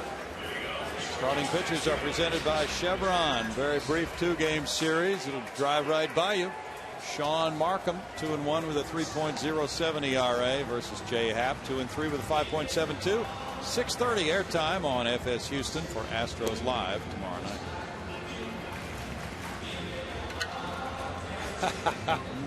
Energetic little guy. Got plenty left. You can go 9 tonight. You're not going to need any help from the pen at all. Bottom of the 7th inning, Altuve, Martinez, and Lee against the new pitcher, right-hander Tim Dillard. 0-1 with a 4.41 ERA. Sidewinding right-hander. His dad was a big leaguer, an infielder, Steve Dillard. I don't know if he knows Kim Cattrall or not. He's got some stylish sideburns working. I know that. Altuve bounces 1 foul, strike 1. Well, we just have to veer off course every now and then. Every now and then. Altuve has singled and walked. He has stolen a base. Dillard, a 34th round pick in 02 by the Brew Crew. No balls, 2 strikes. Dillard from Sarasota, Florida. Originally a 15th round pick of the Brewers. Didn't sign. Really? Went to school and then became a 34th round draft pick. I know that program. Been there, done that. Well, it's unpredictable. The 13th rounder out of high school and a 21st rounder out of college. You're supposed to get better. I was like, I better sign before I run out of chances. Well, but then you had all that college education. Yeah, well, the college education that cost me all those rounds in the draft. It's too much fun in college. Punch foul. You know, the draft, we were talking about it earlier, is going to be quite different this year as far as the signability, I think, of players, because the numbers are capped. Yeah, I don't know all the ins and outs of it now, but they've always had a recommended slot, but now the clubs are being allocated X number of dollars and so much per pick. Right. Line and caught by Weeks. Yeah, so let's say the Astros have a figure for all the players they draft. Well, if they want to spend 50% of that on their first pick, that doesn't leave them a whole lot for the other guys. And they're actually given a slot. That first pick, I think they're allocated like $7.4 million for that first, that 1-1. It goes down pretty quickly after the first few guys in the draft. And it's based on some formula that was figured out in New York based on what former #1 picks have gone for. And I don't know. Okay. I don't know all the math behind it or all the thinking behind it. Strike to Martinez. He's a happy person. But if you go over your allotted amount of money, then you pay hefty fines. Yes. And maybe even forfeit a draft choice. 1 ball, 1 strike to J.D. Itawamba Community College is where Dillard pitched. Where do you think that would be? ITAWAMBA Community College. I think it's in Mississippi somewhere.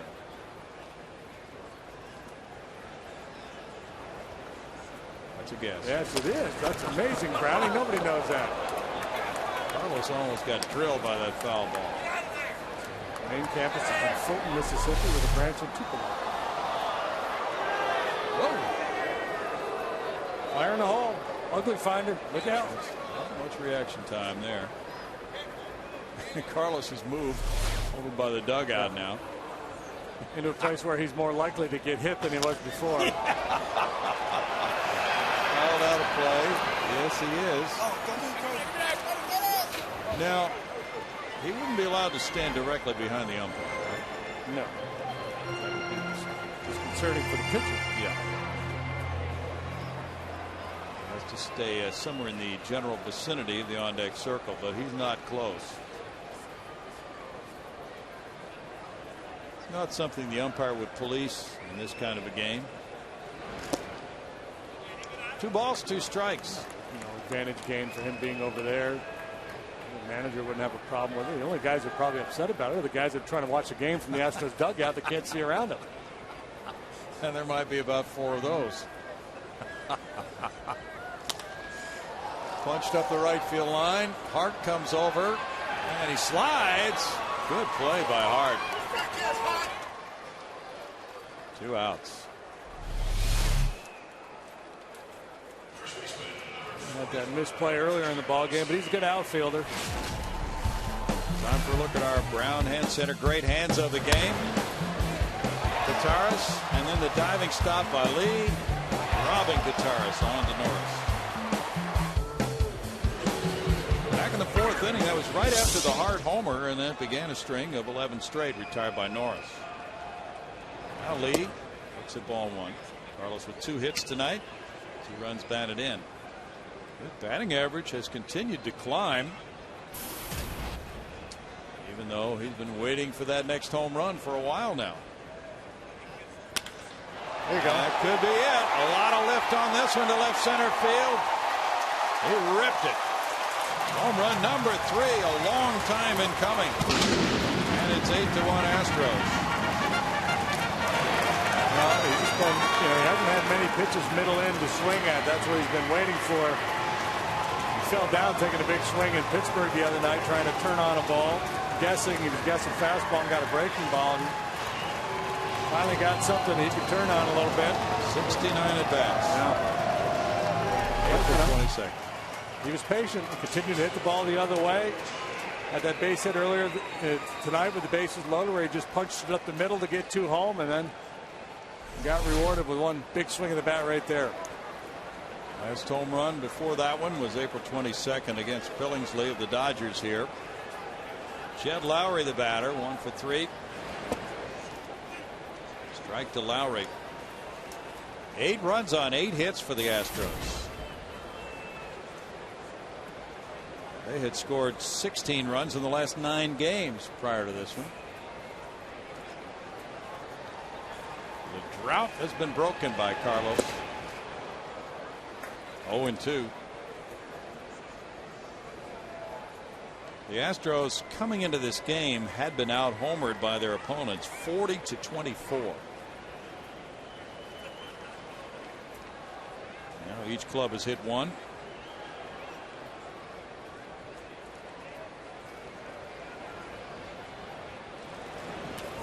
Inside, and Lowry skips. 1-2. Well, the Angels fired their hitting coach, Mickey Hatcher. Guess that was to be expected, as much as they have struggled. Just kind of scapegoating him, but it's the nature of it. Well, they've been Pujols. Yeah, they've been shut out 8 times. And yeah, Albert Pujols apparently didn't appreciate Mickey Hatcher talking to the media about some hitters meeting recently. I doubt if that helped Mickey a whole lot, but you know, fire somebody over something like that. Probably. That's a fair ball dropped by Ishikawa, and then he throws it on to Dillard for a 3-1 play. And after 7, it's 8-1 Astros.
Fox will be in Charlotte as defending champion Kevin Harvick and points leader Greg Biffle lead the world's best drivers in a chase for the checkered flag. Fox Sports is proud to bring you exclusive coverage of Sprint Cup Series racing with the Coca-Cola 600 live from the Charlotte Motor Speedway Sunday, May 27th in prime time at 5:30 p.m. Eastern. And Brownie, looks like we have a new pitcher. We do. Reiner Cruz, Patty. He is 1-0 with a 1.74 ERA. He's worked his way back from an injury, a sprained ankle. And in 10 1/3 innings, he has struck out 8, walked 6. JD.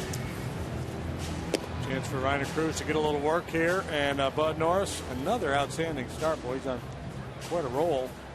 7 innings for him, 1 run, a couple of walks, struck out 9. Bud's given up only 4 runs in his last 25 2/3 innings now. It's a season high in strikeouts with 9 tonight. I can tell because I have my red K's on my scoreboard. Oh, yes.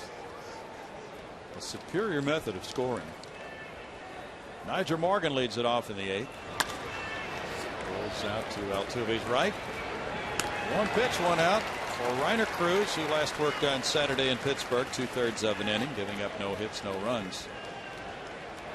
It's been used not in necessarily the same pattern as a lot of the other guys, but you know, he went from the 23rd of April until May 9th because of the injury to his right ankle without pitching for the big league club. Had a couple of rehab stints there, so he's being worked slowly back into the mix, it would appear.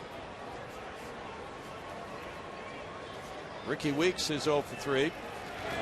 Reiner the other night, there's a slider getting away for ball 1, but when he worked in Pittsburgh, he was throwing that slider for a get ahead pitch and was pretty effective doing that. And he said under Doug Brocale's tutelage, he's doing that a little bit more this year than he has in the past. And the fastball rides in and it's popped up. Fans get a shot at it, and there's strike 1. 117 pitches for Bud Norris tonight for his 7 innings of work. 73 were strikes, and he could be 4-1. Miami beat Atlanta 8-4 in Atlanta. Mark Burley going to 3-4. Mike Minor, who's 2-3. Giancarlo Stanton hit his 8th homer. The Marlins are now 20-17. Right in the thick of things in the NL East. That's a drive to left field. It's hooking and it goes foul. Going to the Weeks. Weeks has punched out 3 times tonight. He was in the midst of a terrible funk. So he probably knew this was foul as soon as he hit it. He said, no, that's just the way I'm going.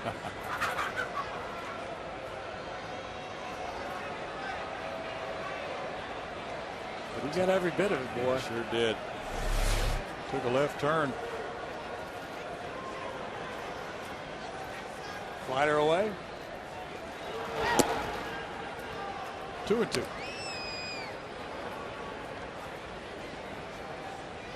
Cleveland jumped on Seattle and won 9-3. Ubaldo Jimenez going to 4-3 for that first place club. King Felix lost it. He's 3-3. 3-2 now for Reiner Cruz.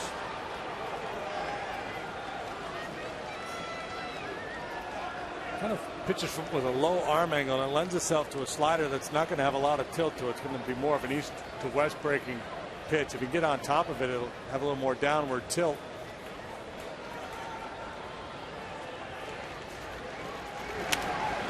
So you want to release your pitches from the same release point. Is that correct? All your pitches? Ideally, yeah. Because if you tried to have a little bit different arm angle on that slider than on the fastball, the hitters would be tipped. Well, and it's just a matter of consistency too. I mean, I think there are pitchers who can do it. They're guys that drop down and they have command of their pitches from different arm angles.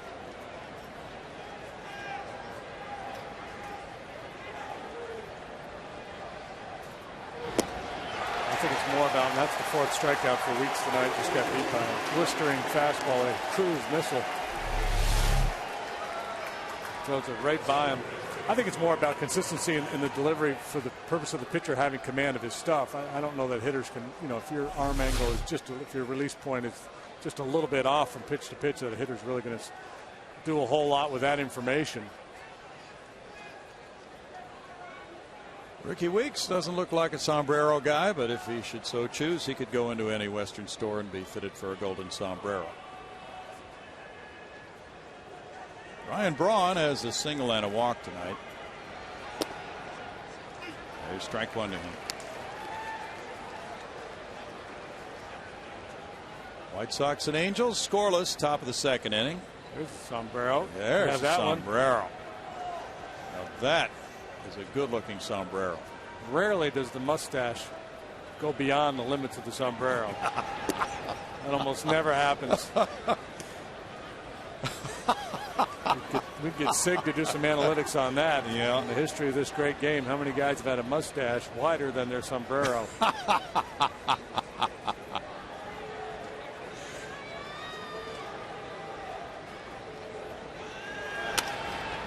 Fly ball to right field by Braun. Maxwell comes in and makes it a 1-2-3 Brewer 8th inning with the score 8-1 Astros.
It's Miller time, brought to you by Miller Lite. Carlos Lee, after 69 homerless at bats, the pitch down and in and ripped it to left center field. Los Caballitos are riding high as he has number 3 of the season. And he's 3 for 4 with 3 runs batted in this game. Well, a sparkling play down there at first base. True. Justin Maxwell, the batter. Tim Dillard shoots strike 1 in there. Justin's 1 for 3. He singled in a second inning run, and the Astros got 2 off Randy Wolf.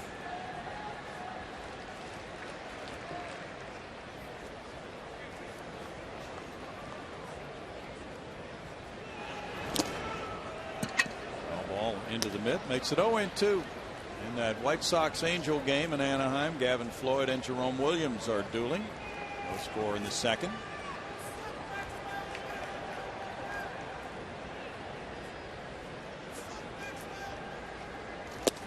Story today about Adam Dunn, that strike 3 call, saying he would talk with Albert Pujols during the series. They're good friends, and they can relate after the year Dunn had last year and the year Pujols is having this year. Yeah, what did Adam hit last year? 159. He's back. He's not, he's never been a guy who hit for high average, but he's hitting home runs again. Yeah. Usually draws a ton of walks and has a high on base percentage. Chris Johnson's 0 for 3. Strike 1 to CJ. St. Louis got a run in the first at San Francisco for Jaime Garcia, who's been in a slump. His mound opponent is Madison Bumgarner. Former Astro Felipe Paulino with 7 shutout innings tonight, striking out 9. Against the Birds of Baltimore. Yeah. 1-2. Did you happen to see any of that Baltimore Yankee game last night on the plane? No. That lefty pitcher for the Birds, Chen, was pitching. He's good. Yeah, he's got very good numbers. Comes inside on a lot of right-handed batters. Pitched a fine game last night. Is it Wee Lin Chen? Something like that, yeah. 2 balls, 2 strikes. Yeah, that Baltimore team is kind of intriguing, although it's still so early. They're 23-14, tied for first with Tampa Bay. 3 balls, 2 strikes. Royals lead that game 3-2 now to the top of the 9th. Colorado 6, Arizona nothing, bottom of the 6th at Coors Field. Arizona's 16-21. 8.5 games behind the Dodgers. Rockies 9.5 back. Deep drive. Morgan back in center field. 2 outs. Patty?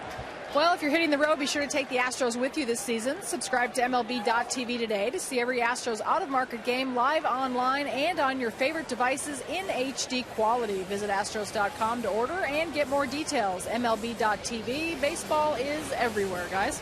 Well, we hear you're going to be hitting the road to San Francisco when we go out there, Patty. I am. I'm actually looking quite forward to that little jaunt. Well, you've been there before, right? I have. It's been a while, but I have not been to that ballpark, so I'm very anxious to see that. You will really enjoy it. It is 8-1 right here, bottom of the 8th inning. Pitching change. Back in a moment.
Houston, 2 outs, nobody on, bottom of the 8th inning. It'll be lefty on lefty with Jason Castro up against a pitcher with no decisions, a 3.12 ERA. Certainly a situation where Ron Renicky did not need to make this move just to get this platoon advantage in an 8-1 ball game, but Parra, a guy he's counting on to get lefties out of his bullpen, and Parra's had control problems in his career, so I think his thinking is let's just keep him out there regularly, keep him sharp. He worked a couple days ago against the Cubs. Jerry Narron is the bench coach, former Texas Rangers manager. Cincinnati Reds. Renicky on the right, Narron on the left. Narron had an interesting point tonight during BP when we were talking about interleague play and how it's going to come down next year. We don't really know. We know there will be interleague play all the time. But beyond that, we're not sure. 2 Hopper to Weeks. And that ends the 8th inning with a score 8-1 Astros.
by the Progressive Insurance Group. Call 1-800-PROGRESSIVE today.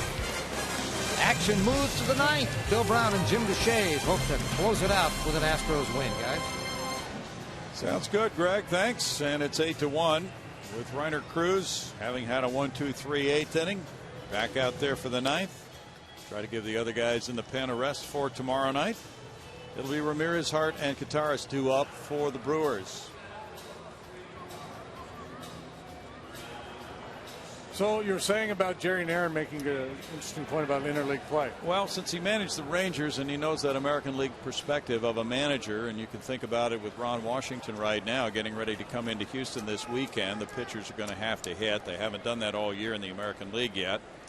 So they like to be prepared for that and get the pitchers out there and ready to go several days in advance of an interleague series in a National League park. He said, well, but we're going to have an interleague play starting the very first day of the season, it sounds like, next year. So you might have it, in early April. You may not have it again until late May. So it's, it's a small thing to fans, I think. And got away and inside on Ramirez for ball 2. Yeah, and that's what there are a lot of people pressing for, arguing anyway, for DH in both leagues. Mm-hmm. I can understand that argument. I would also argue maybe to just scrap the DH altogether. That's probably not going to happen. A lot of high-paid positions that would be removed from the game. I don't think the Players Association would greet that kindly. 2 balls and a strike. It would be fine with me. I'm with you on that. But I don't think they're going to listen to our thoughts. Take them seriously. Well, Reiner's inside consistently here on Ramirez. Pitch is getting away from him, and the count runs to 3-1. His lack of command that has kept him in the minor leagues. He obviously has a big league arm.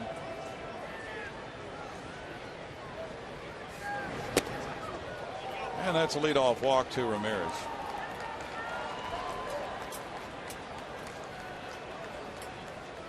Third walk of the night for Astros pitching. Doug Brocail goes out and Wesley Wright gets up. Corey Hart will be next. He homered in the 4th. He's 1 for 3.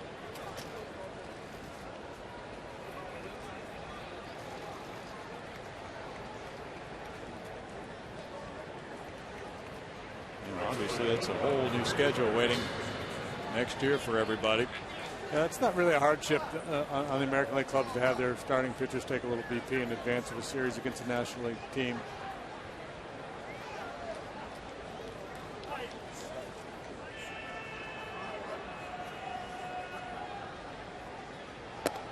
Another one inside. There's ball 1. And looks like he could be flying open, as they say, JD. Yeah.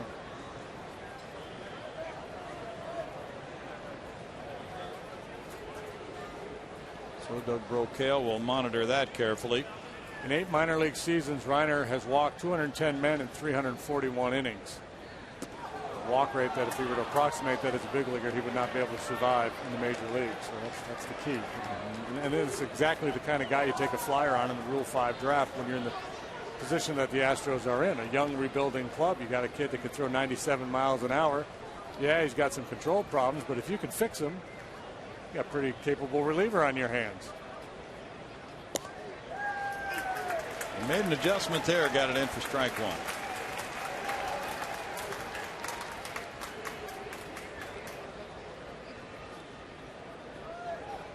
Texas leads Oakland 4-1 after 8 in Arlington. Adrian Beltre hit his 7th homer. This is not a comfortable situation for Corey Hart here after a couple sailed up and in on Ramirez.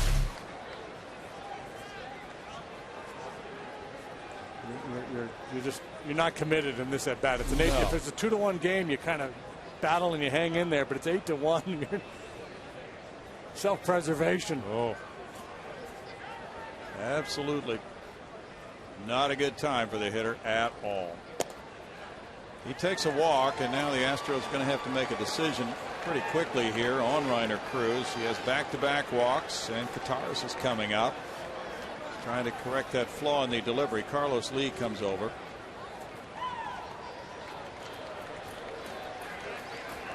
And Brad Mills has already made that call. Well, Reiner had a 1-2-3-8. Had a 3-2 count on Weeks and struck him out, but got the other two outs easily, and it's Wesley Wright coming in. Back in a moment.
History, Fox Sports is proud to bring you exclusive live coverage of the UEFA Champions League final as Bayern Munich becomes the first team since 1984 to play the final in their home stadium as they take on Drogba and Chelsea, with both teams looking to complete their improbable championship run. The UEFA Champions League final is live this Saturday at 1 p.m. Central, only on Fox. Bill?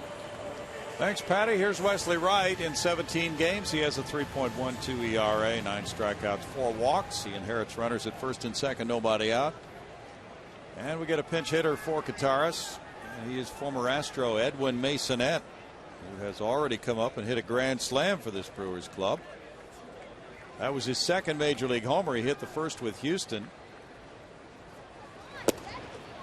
And there's strike one to Edwin. Good kid. Nice to see him back in the big leagues. He spent a little time here in 08 and 09. Triple play is in order. Ooh. You're going to pull the Mike Shannon here. The lefty on the mound, throw a little sweeping breaking ball, yank it down the line to CJ, and off we go. Well, we saw Morgan Ensberg pull one of those a few years ago.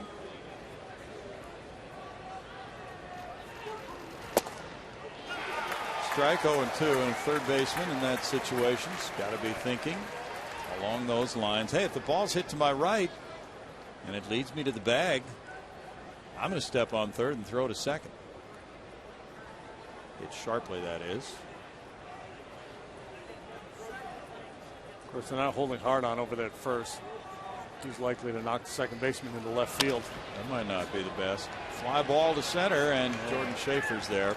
There's our triple play. We can beg. Been begging for years and years. Yeah, it's taken a while, hasn't it, to get that next triple play. Well, maybe later. That's out number one.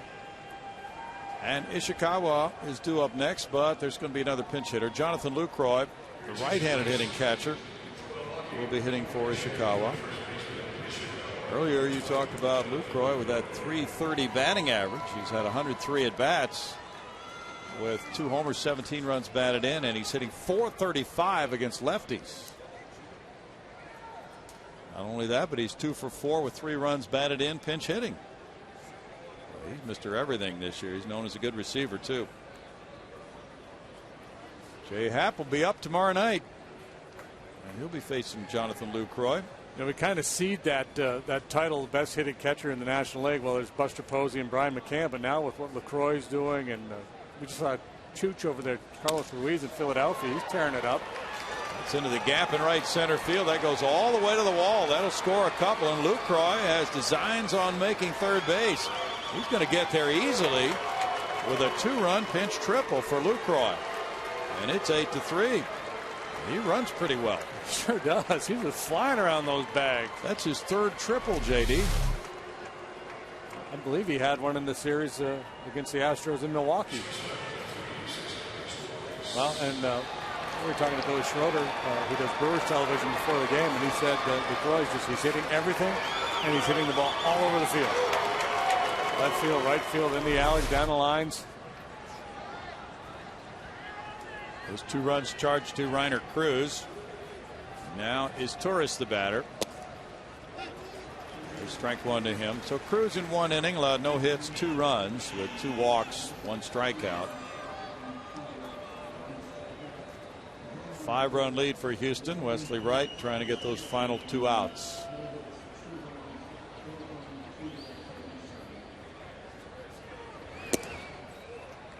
That pitch is a ball. It's 1-1. Norichika Aoki is on deck. When he comes up to hit, that will empty the bench for the Brewers.